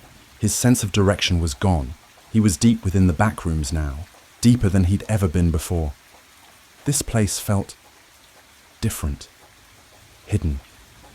A space even the horrors he had already encountered did not reach. And then, a glimmer of light. Faint, distant. A sliver of salvation in the consuming dark. Desperate, he quickened his pace, each step sending shocks of pain through his exhausted legs. His fingers scraped against the rough walls as he ran, his breath coming in ragged gasps. The light grew stronger. He reached the end of the passage, and there, standing before him, was a door. It was old, weathered. Deep cracks ran through the wood, and strange symbols, unfamiliar, almost ancient, had been etched into its surface. His hands trembled as he reached for the handle. It turned easily beneath his grip. Ethan stepped forward and into his bedroom. He blinked, his breath catching. In his throat, soft carpet met his bare feet. The dim glow of dawn seeped through the window, casting long golden streaks across the walls. The distant hum of the city, the muffled sounds of life outside. Everything was right. He was home. Truly home. His knees nearly buckled as he staggered forward, fingers gripping the edge of his desk to keep himself steady. He inhaled deeply, filling his lungs with the familiar scent of his apartment. For the first time in what felt like forever, his heart began to slow. Somehow, the back rooms had let him go. A shuddering breath escaped him as he collapsed onto his bed, exhaustion finally sinking its claws into him. He was safe. He had escaped. And yet, the feeling wouldn't leave him. It sat at the edge of his awareness, a weight pressing against his ribs, the stale, stagnant air, the creature's hollow, unseeing eyes, the endless hum of those God-forsaken lights. It was all still there, still with him. The thought sent a ripple of unease down his spine. And then, he noticed it, the cold, a creeping, unnatural chill. It seeped through the walls, brushed against his skin in thin, icy tendrils, snaking beneath his clothes. His breath fogged in the dim light, something that had never happened before. The warmth of his home felt drained, as if something had bled it dry. Slowly, Ethan sat up, his body rigid. Everything looked normal. The posters on his walls, his desk still cluttered with notes, his blanket crumpled at the foot of the bed. But the silence was wrong. No traffic, no voices, no distant hum of the city. Just a thick, oppressive stillness pressing in from all sides. His stomach twisted as he reached for his phone. He needed to check the time, to ground himself in reality. The screen remained blank, lifeless. His fingers tightened around the device, tapping it again. Again. Nothing. The phone was dead. No. Not dead. Something else. Something worse. A breath hitched in his throat as his reflection stared back at him, his wide, fearful eyes mirrored in the black void of the screen. And then, a sound. Faint, almost imperceptible. A noise he had tried so hard to forget. A low, ominous hum, the buzz of fluorescent lights. His entire body went rigid. At first, it was barely there, a murmur at the edges of his hearing. But then, it grew, louder, a slow, grating pulse that filled the room, burrowing into his skull, rattling against his bones. Ethan's fingers dug into the bedpost as he forced himself to look. The walls, they were changing. The soft off-white colour bled into a sickly, faded yellow. The texture rippled, smooth paint morphing into damp, peeling wallpaper. The air thickened. That familiar, horrible stench of mildew crept in, laced with something sharp, metallic. His pulse thundered in his ears as dread unfurled, in his stomach. "No," he whispered, his voice barely more than a breath. "No, I got out. I got out." But the room continued to warp around him. His bed elongated, stretching into unnatural proportions. The floor beneath him rippled, shifting from familiar softness into endless patches of grimy, damp carpet. And then, the door vanished, swallowed whole by the yellowed walls. Ethan's breath came in short, frantic bursts as he staggered back. His foot hit something solid, something soft. His stomach lurched as realization clawed at him. He knew this feeling.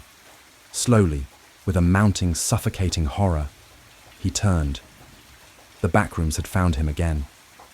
And this time, he feared they would never let him go. Tonight, we're going deep, deeper than we ever have before. And when you hear this story, you'll understand why the people in power don't want you listening. The red numbers on the studio clock read 2:37 a.m., that strange, liminal hour of the night where time seemed to stretch, where the world felt just a little more hollow. The host of the Signal Line, an underground conspiracy radio show, leaned forward in his chair. The dim glow of the soundboard cast long, jagged shadows across the desk. The studio was small, barely more than a booth lined with aging, peeling soundproof foam. But to those listening out there in the dark, it was a beacon. A place where the ones who knew too much, or thought they did, could speak freely. The radio waves carried secrets. The callers, they were the keepers of those secrets. And the host, he was just the man crazy enough to listen. For the past few months, he'd been chasing something big. Bigger than JFK, bigger than MK Ultra, bigger than the moon landing. It started with the storms. At first, nothing too alarming, just odd cases, here and there. Weather patterns that made no sense. A storm system that should have dissipated, but somehow gained strength instead. Another that appeared from nowhere, with no clear atmospheric trigger. Meteorologists fumbled for explanations, throwing around phrases like anomalous wind patterns and unexpected pressure shifts. But the host knew better. Weather was predictable. It followed rules. When it stopped following rules, someone was rewriting them. Then came the rain clouds formed over deserts. Places that hadn't seen a drop of rain in years woke up to downpours so intense they carved new rivers into the earth. In Arizona, a sudden storm flooded entire highways in hours, leaving cars abandoned like shipwrecks in the mud. In the Middle East, an area known for its relentless dry heat was suddenly hammered by a torrential storm that came out of nowhere. It wasn't just rain, it was an event. Satellite imagery showed clear skies the day before. No storm cells forming, no moisture buildup. Then, in under 2 hours, a fully formed thunderstorm. The rain was too heavy. The winds were too powerful, like a switch had been flipped. And then there was the lightning. It wasn't normal. The electrical charges in these storms were different, violent. Bolts struck too frequently, too precisely, as if they weren't the result of random chance, but something controlled. Pilots reported seeing strange flashes in clear skies long before the first raindrop fell. Some swore their navigation instruments glitched out entirely near these storms. Compasses spinning wildly, GPS signals vanishing for minutes at a time. And then, just as quickly as they appeared, the storms were gone. The storm that took a 90-degree turn a hurricane in the Gulf of Mexico was supposed to follow the predicted path. Every simulation, every forecast showed it moving exactly as it should.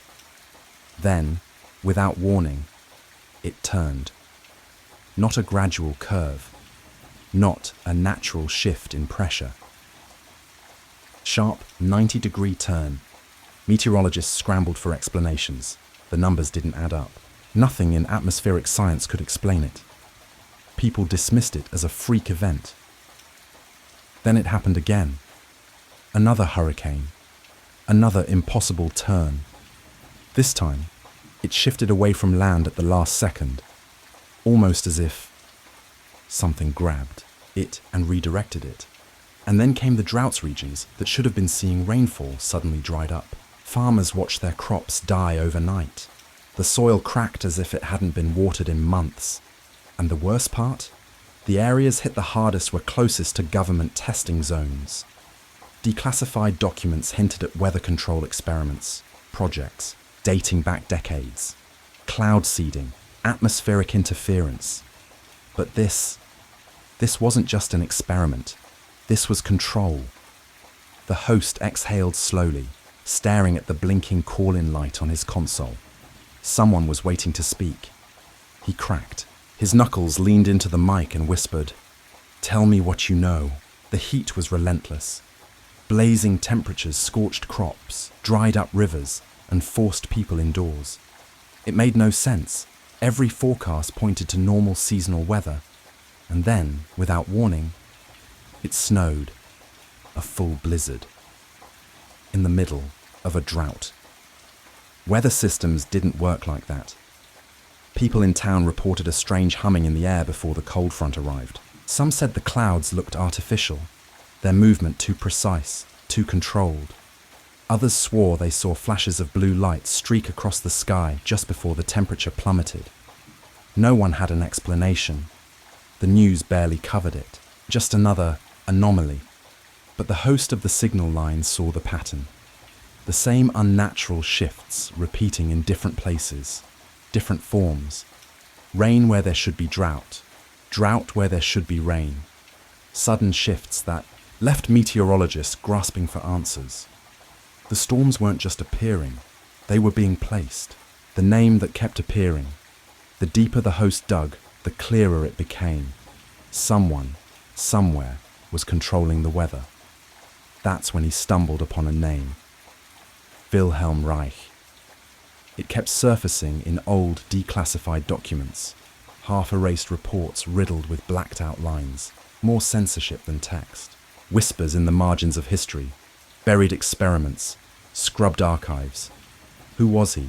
A scientist, an inventor, a man who had supposedly discovered something beyond science, beyond weather, beyond anything the government wanted the public to understand. He called it organe energy, a force, something unseen, something Reich believed existed all around us, something that dictated the state of the atmosphere, that played a direct role in the formation and movement of storms. The cloudbuster, and then there was his machine, a bizarre metallic contraption, tubes pointed skyward, cables snaking across the ground. He called it the cloudbuster. Its purpose? To pull and manipulate this hidden energy, to disrupt clouds, to create storms, to break droughts. Witnesses swore they saw it work. Reich would point the cloudbuster at the sky, and the clouds would shift. Unnaturally, storms would dissolve or form, as if responding to an unseen force. There were photographs, grainy, eerie black and white images of Reich standing beside his machine, a storm swirling above him. It wasn't theory. He was changing the weather. And then, he was silence. It didn't take long. A government raid. His lab dismantled. His research confiscated. Everything he had built, erased in a single night. And Reich, he was thrown in prison. The charges were vague. Violations of FDA regulations. Accusations that his work was fraudulent. But anyone who had followed his research knew the truth. They didn't shut him down because he was a fraud. They shut him down because he was right, because he had built something that worked. And that was the problem. A year later, he was dead. Mysterious circumstances. A man erased from history. His discoveries buried with him. But what if his work didn't die? That's what haunted the host. What if Reich's research didn't disappear? What if someone else picked it up? He spent weeks piecing together scattered reports, digging through old newspaper clippings, scanning archived interviews with former scientists who had known Reich. Most of them were long dead, but a few, they hadn't died. They had vanished. One name stood out, a meteorologist from the 1970s, a man who had worked on classified weather research. Before he disappeared, he gave a single interview. In it, he said just 3 things. The government knows more about storms than they admit. Not all weather is natural. Some storms are made. The next day, he was gone. The call for weeks, the host had been chasing shadows, following threads that seemed just out of reach, trying to connect the dots. And then, one night, the phone rang. Most of his listeners were the usual crowd. Night owls, skeptics, insomniacs searching for the truth in the static. But this call was different. The line crackled. A voice, rough and aged, whispered through the receiver. "You're looking in the right places, but you don't know the half of it." The host felt his pulse quicken. Who is this? A pause. Then, slow and deliberate. I used to work on this project. The callers were the usual types, lonely voices drifting through the night, whispering fragmented theories, half-truths, echoes of things they thought they understood. Some were harmless cranks, others true believers, the kind who would chase a mystery straight into the abyss. But tonight felt different. The static on the radio feed crackled in an uneasy rhythm, filling the small studio with an almost oppressive presence. Then, a voice. Not just any voice. Deep, mechanical. Something off about it. Like it wasn't coming from a normal phone line. Like it was passing through layers of distortion, filtered, modified, as if someone, or something, wanted to obscure its origin. You're looking in the wrong place. The host's fingers froze over his notepad. His pulse gave a single hard thud. It wasn't a question.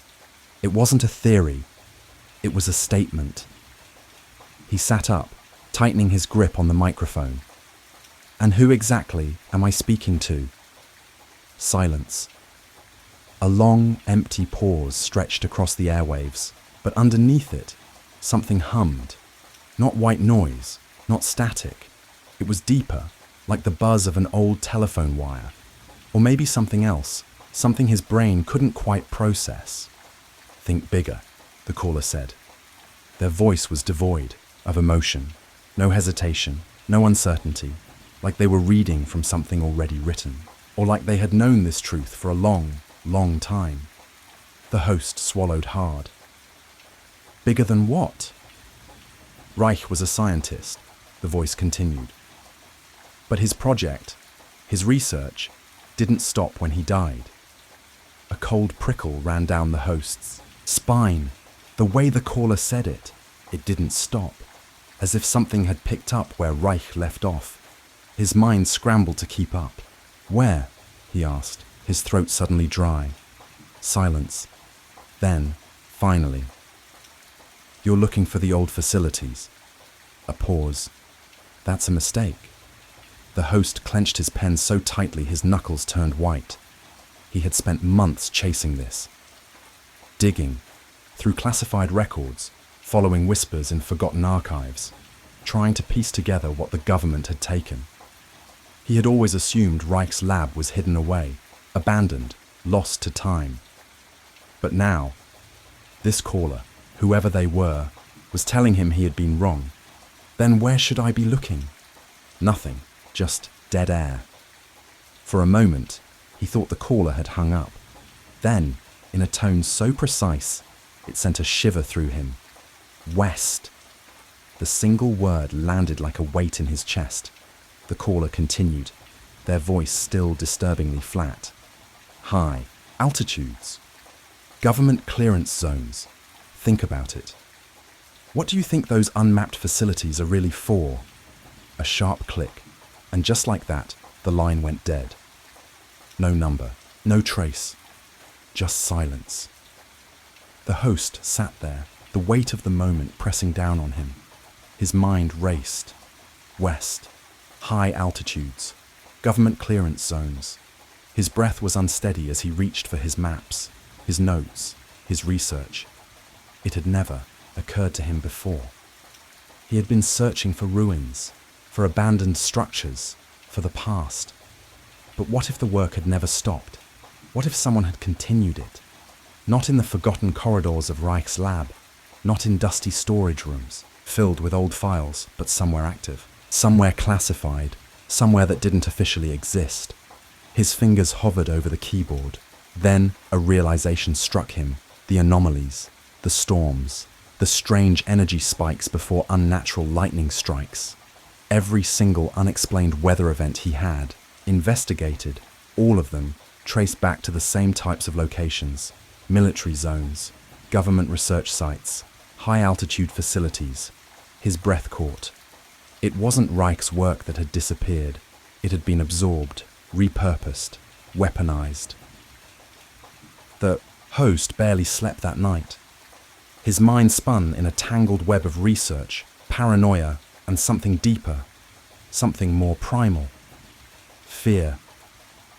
He sat hunched over his desk, surrounded by stacks of declassified reports, weather maps, satellite images. The glow of his screen flickered against the walls, making shadows stretch and shrink in eerie, restless movements. The air in the studio felt off, heavy, as if the walls themselves were pressing in. Outside, the world was too quiet. He traced storm patterns, mapped shifts in atmospheric pressure, cross-referenced them with military flight records, black budget funding allocations, programs that shouldn't have existed. And then he found it, a facility. Remote, buried deep in the Rocky Mountains. Restricted airspace so tight even satellites had limited imaging of it. No records of ownership. No public knowledge of its existence. The surrounding area, marked as a federal research site, but no official name, no listed purpose. But then he saw the towers, massive, cylindrical structures, cold, metallic, looming against the storm-filled sky. They looked eerily like the sketches of Wilhelm Reich's Cloudbuster, only amplified beyond anything he could have imagined. The host's breath hitched. It wasn't a theory anymore. Someone was controlling the weather, and he had to see it for himself. The roads winding into the mountains were desolate. As he drove, the air felt wrong, thick, charged, like something unseen was pressing against his skin. The trees stood eerily still, untouched by any breeze, their silence unnatural. Then, the storm began. Not gradually, not like storms normally did. It was instant. One moment, the sky was darkening in twilight. The next, it boiled, thick clouds swirling as if something was stirring them into motion. The first raindrop struck his windshield like a bullet, then another, then 1,000. The deeper he drove into the mountains, the worse it became. The road, blurred under the relentless downpour. The wind screamed against the car. Every instinct told him to turn back. But it wasn't just the storm. It was a feeling, a sinking certainty in his gut. They knew he was coming. Then, through the chaos, he saw it. A structure, massive, a monolith of metal and machinery stretching into the raging sky. Towers of metallic tubes angled toward the heavens, pulsing with an invisible force that made his skin prickle. The ground seemed to vibrate beneath him, not from the thunder, but from something else. His breath caught. It was exactly what Reich had built in the 1950s. But this wasn't an experiment. It was an operation, a fully functional machine, running at full capacity, pulling at the very fabric of the sky itself. The storm above wasn't natural. It responded to the facility below. Not random gusts of wind, controlled currents, not erratic rainfall, synchronized patterns. They weren't predicting the weather. They were making it. His hands trembled as he grabbed his camera.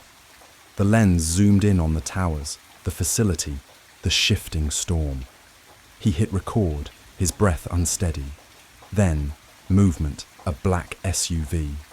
Its headlights sliced through the rain, tires tearing up the dirt road, coming straight for him. They had seen him. His heart slammed against his ribs. He didn't think. He ran, stumbling over loose gravel, arms pumping, lungs burning, running. The wind howled, slamming into him, turning every step into a battle against some unseen force. He reached the car, wrenched the door open, slammed it shut. The engine roared to life. Tires screeched, rain hammered the windshield as he sped down. The mountain, hands clenched tight around the wheel, headlights in the rearview mirror. Gaining, sharp turns, reckless speeds. His mind raced faster than the car. They knew he had seen too much. By the time he reached his studio, his hands were still shaking, his clothes drenched, his face pale. He slammed the door shut behind him, locked it. The photos, the videos, proof. Tomorrow night, the world would know. The studio felt colder than usual. He sat in his chair, fingers hovering over the keyboard. The images flashed across his screen. The facility, the machines, the storm shifting in unnatural patterns. He hit the broadcast button. Tonight, Ivan Carter never believed in conspiracies. Sure, he'd heard them. Whispers in break rooms, late-night TV specials, podcasts his friends swore by. But to him, it was all just people seeing patterns where there weren't any. Life was messy, random. That's what he believed. So when his flight was unexpectedly rerouted through Denver International Airport, he didn't think much of it. A minor inconvenience, nothing more. He had never paid attention to the wild theories surrounding the place. The bizarre murals, the strange architecture, the rumored underground tunnels. It all sounded like something out of a bad sci-fi movie. But as his cab approached the airport, something unsettled him. The first thing he noticed was the statue. A massive, nightmarish blue Mustang towering over the entrance. Its glowing red eyes piercing through the evening haze. He had seen pictures before, heard the stories, but standing in its shadow was something else entirely. The locals called it Blucifer, a fitting name. The thing practically radiated malice. Evan tightened his grip on his suitcase, shaking off the unease. He was just tired. A long day of delays and layovers could do that to anyone. The airport itself loomed ahead, its peaked white roof resembling snow-capped mountains, or the tents of some ancient alien settlement. The design was striking, almost beautiful, but something about it felt deliberate, like it wasn't just built to be an airport. Inside, the terminal was alive with movement, travelers rushing to their gates, voices blending into an unrelenting hum of announcements and conversations. Evan checked his watch. 2 hours until his next flight, enough time to grab a coffee and stretch his legs. But as he wandered through the terminal, his curiosity started getting the best of him. The murals caught his eye first. Massive, sprawling paintings stretched across entire walls, vivid, chaotic, impossible to ignore.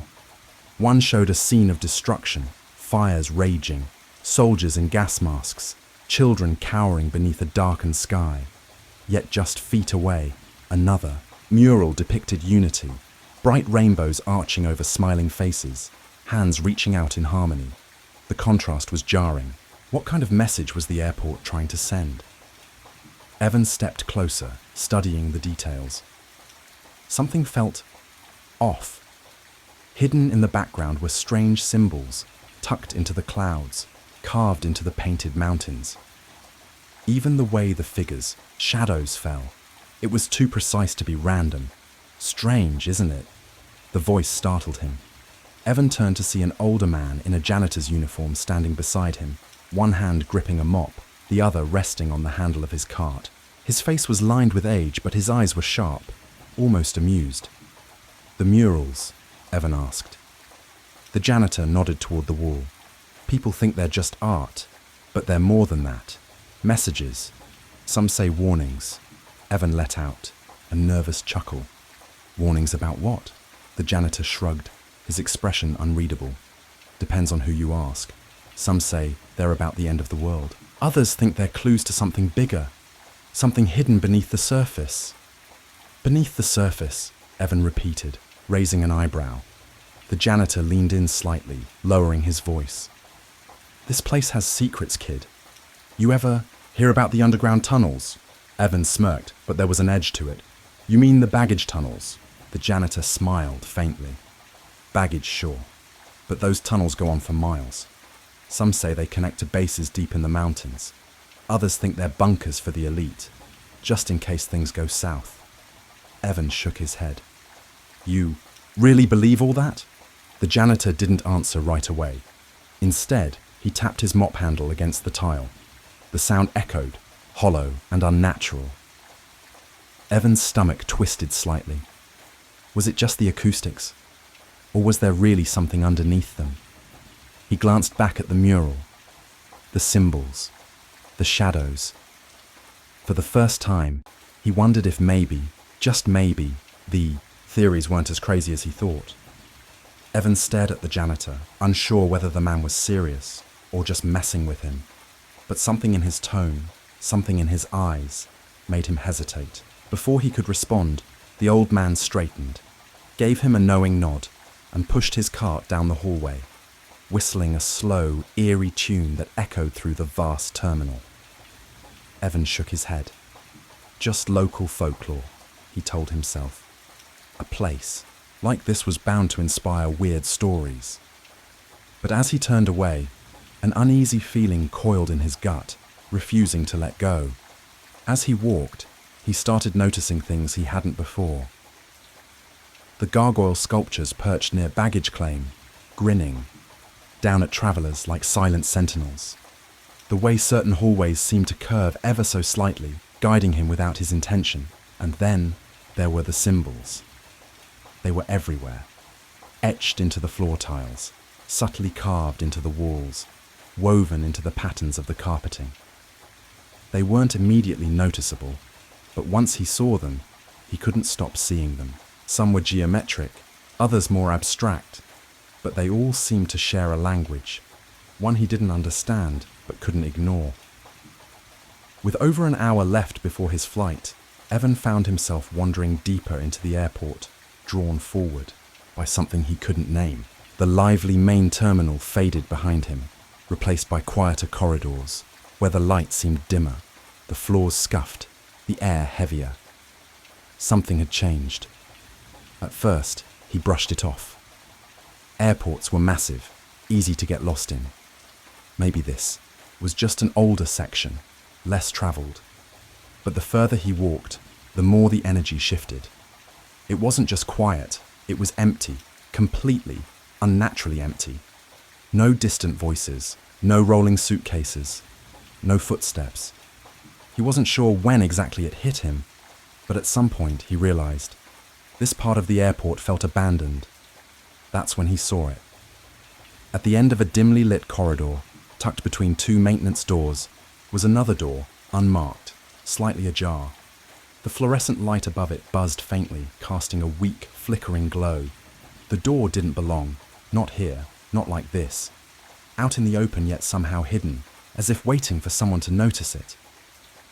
Evan stopped a few feet away, his pulse quickening.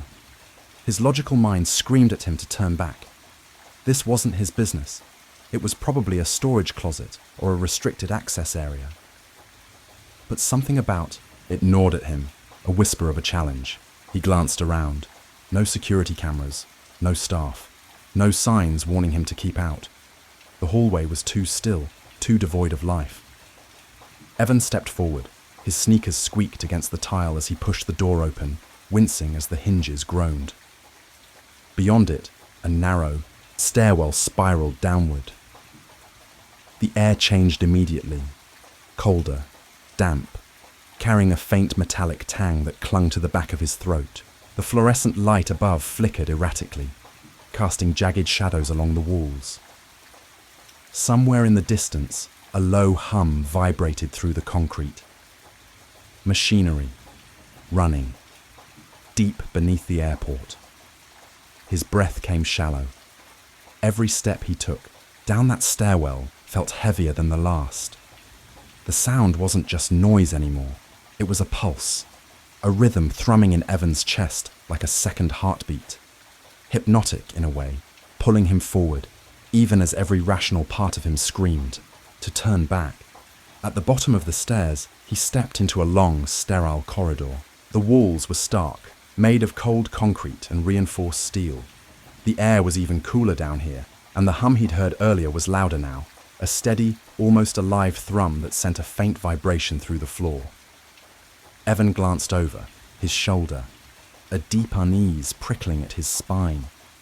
The stairwell behind him was empty, the door at the top, nothing but a distant memory now. So why was he still moving forward? The hallway stretched on, impossibly long, each identical section, blending into the next. The dim overhead lighting flickered erratically, creating disorienting flashes of brightness before plunging everything back into a sickly, humming gloom.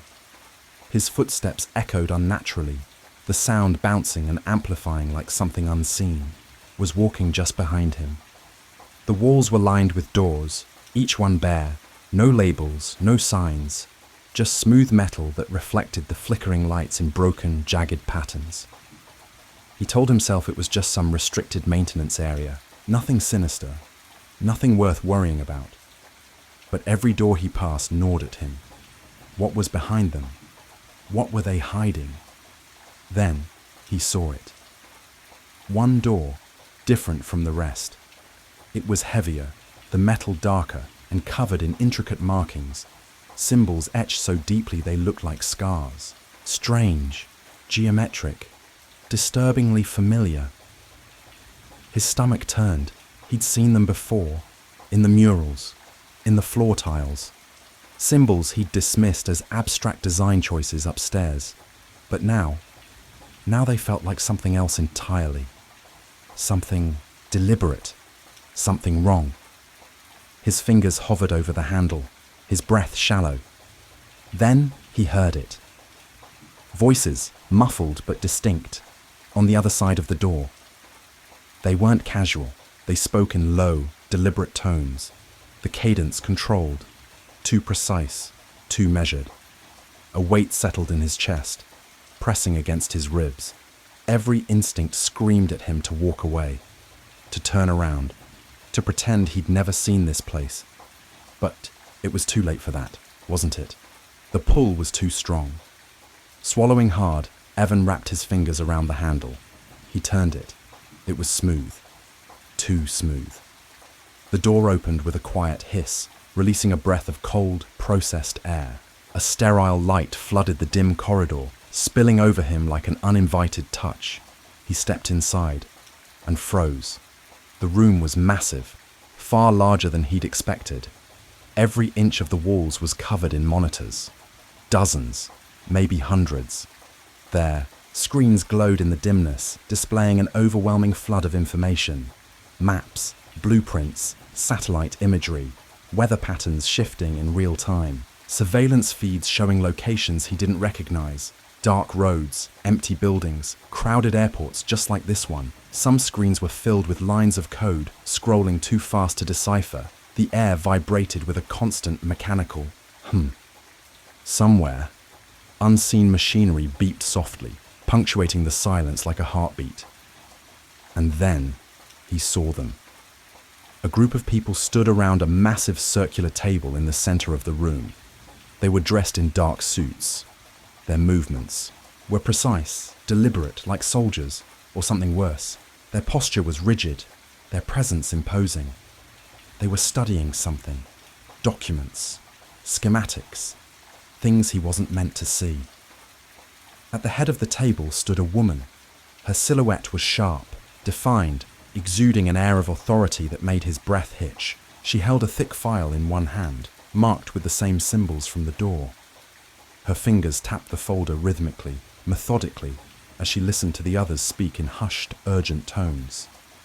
Evan's heart slammed against his ribs. He wasn't supposed to be here. This wasn't just some maintenance room. This was something bigger, something dangerous, something he wasn't meant to find. Before he could even process it, one of the figures turned. Their gaze snapped toward the door and locked onto his, cold, sharp, assessing. Evan's stomach plummeted. He'd made a mistake that could cost him more than he was ready to pay. Patterns, air traffic, satellite images. The sheer volume of data was overwhelming. Each screen displayed a fragment of something vast, something Evan couldn't begin to comprehend. At the center of the dimly lit room stood a circular table, its surface illuminated by a cold, sterile glow. The light cast shifting shadows on the faces of the people gathered around it, at least a dozen of them, speaking in low, urgent tones. Their words blurred together, heavy with authority, like murmured decrees from a place beyond his understanding. Their suits were immaculate, their movements precise, practiced. These were not ordinary people. They carried themselves with the weight of those accustomed to making decisions that altered the course of things. Shadows danced across their faces, obscuring features, but not presence. And at the head of the table stood a woman. She radiated control. Her posture was rigid, unyielding, the embodiment of authority. Dark, piercing eyes swept the room with a precision that made Evan freeze. One hand rested on a thick folder, its cover embossed with an unfamiliar geometric pattern, one he recognized from the murals and floor tiles above. The symbol was carved into the folder's surface, not merely printed but embedded, as though it held some significance beyond his comprehension. Her other hand moved sparingly as she spoke, her gestures measured, her words too low for him to hear, yet commanding nonetheless. She wasn't just a part of this operation. She was the axis around which it revolved. Evan's breath hitched. His pulse pounded in his ears. This wasn't some forgotten maintenance corridor, some restricted storage area beneath the airport.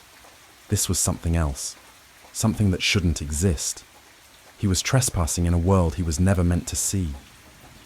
A shift in movement caught his attention. One of the figures at the table turned, not hurriedly, not suspiciously, just a casual glance toward the door. But when their eyes met his, the air in the room changed. Evan felt it like a tangible force. A chill crawled down his spine. His instincts screamed at him to move, to turn, to run, to disappear before they could react. But his feet wouldn't budge. He was locked in place, his mind a battlefield between fear and disbelief. And then, a hand clamped onto his shoulder, firm, unyielding. He barely had time to react before he was spun around, face to face with two men in black uniforms. Their expressions were unreadable, their eyes cold and assessing. There was no anger, no confusion, just the quiet menace of men who had no doubts about their authority. One of them stepped forward. His voice was low even. "You're not supposed to be here." Each word was deliberate, offering no room for misinterpretation. Evan opened his mouth, desperate to form an excuse, an apology, something. But nothing came. His thoughts scattered, slipping through his grasp like sand. His breath came fast, shallow, the walls of the room seeming to press in. The two men exchanged a glance. Before Evan could fully process what was happening, he felt it, a sharp sting at the base of his neck, a needle. The realization hit him like a jolt of electricity. He twisted, tried to resist, but the world around him was already slipping. The figures, the screens, the woman at the table, all of it blurred, dissolving into a haze of light and shadow. The last thing he saw before the darkness took him, her eyes, cold, calculating, not angry, not afraid, just watching. When Evan woke, he was slumped in a chair near his gate in the main terminal. The sound of the airport crashed over him. Voices, footsteps, the garbled murmur of announcements overhead. Fluorescent lights hummed above. Bright, sterile, indifferent. His head ached. A dull, persistent throb radiating from the back of his neck. For a moment, he just sat there, disoriented, adrift. Had it happened? Had he really seen that room? That table? That woman? Or had it been something else? A dream? A hallucination? He swallowed hard, his pulse still unsteady. But as his hand drifted toward his neck, his fingers brushed against something. A faint, almost imperceptible puncture. His stomach dropped. It had happened, and whoever they were, whoever she was, they had let him go, for now. Fragmented, hazy. Evan reached up, fingers brushing against the spot on his neck where the needle had pierced his skin. But there was nothing, no mark, no bruise, no proof that anything had happened. For a brief moment, he wondered if he had imagined it all. Then the overhead speakers crackled, yanking him back into reality. Final boarding call for Flight 237 to Chicago. His flight. His body moved on instinct. He pushed himself to his feet, legs unsteady, and reached for his bag. But the moment he lifted it, something felt wrong. Lighter. A cold weight settled in his stomach.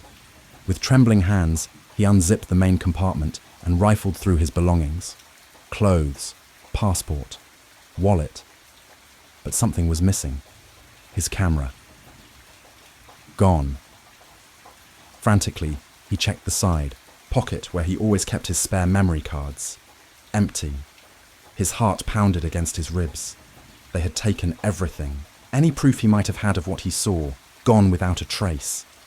He swallowed hard, forcing his breath to steady, but the unease in his chest only deepened as he boarded the plane. Something else was missing. Not just the camera, pieces of his memory. The harder he tried to recall the details of the hidden room, the more they slipped through his grasp, like sand trickling between his fingers. The symbols, the monitors, the woman with the piercing eyes.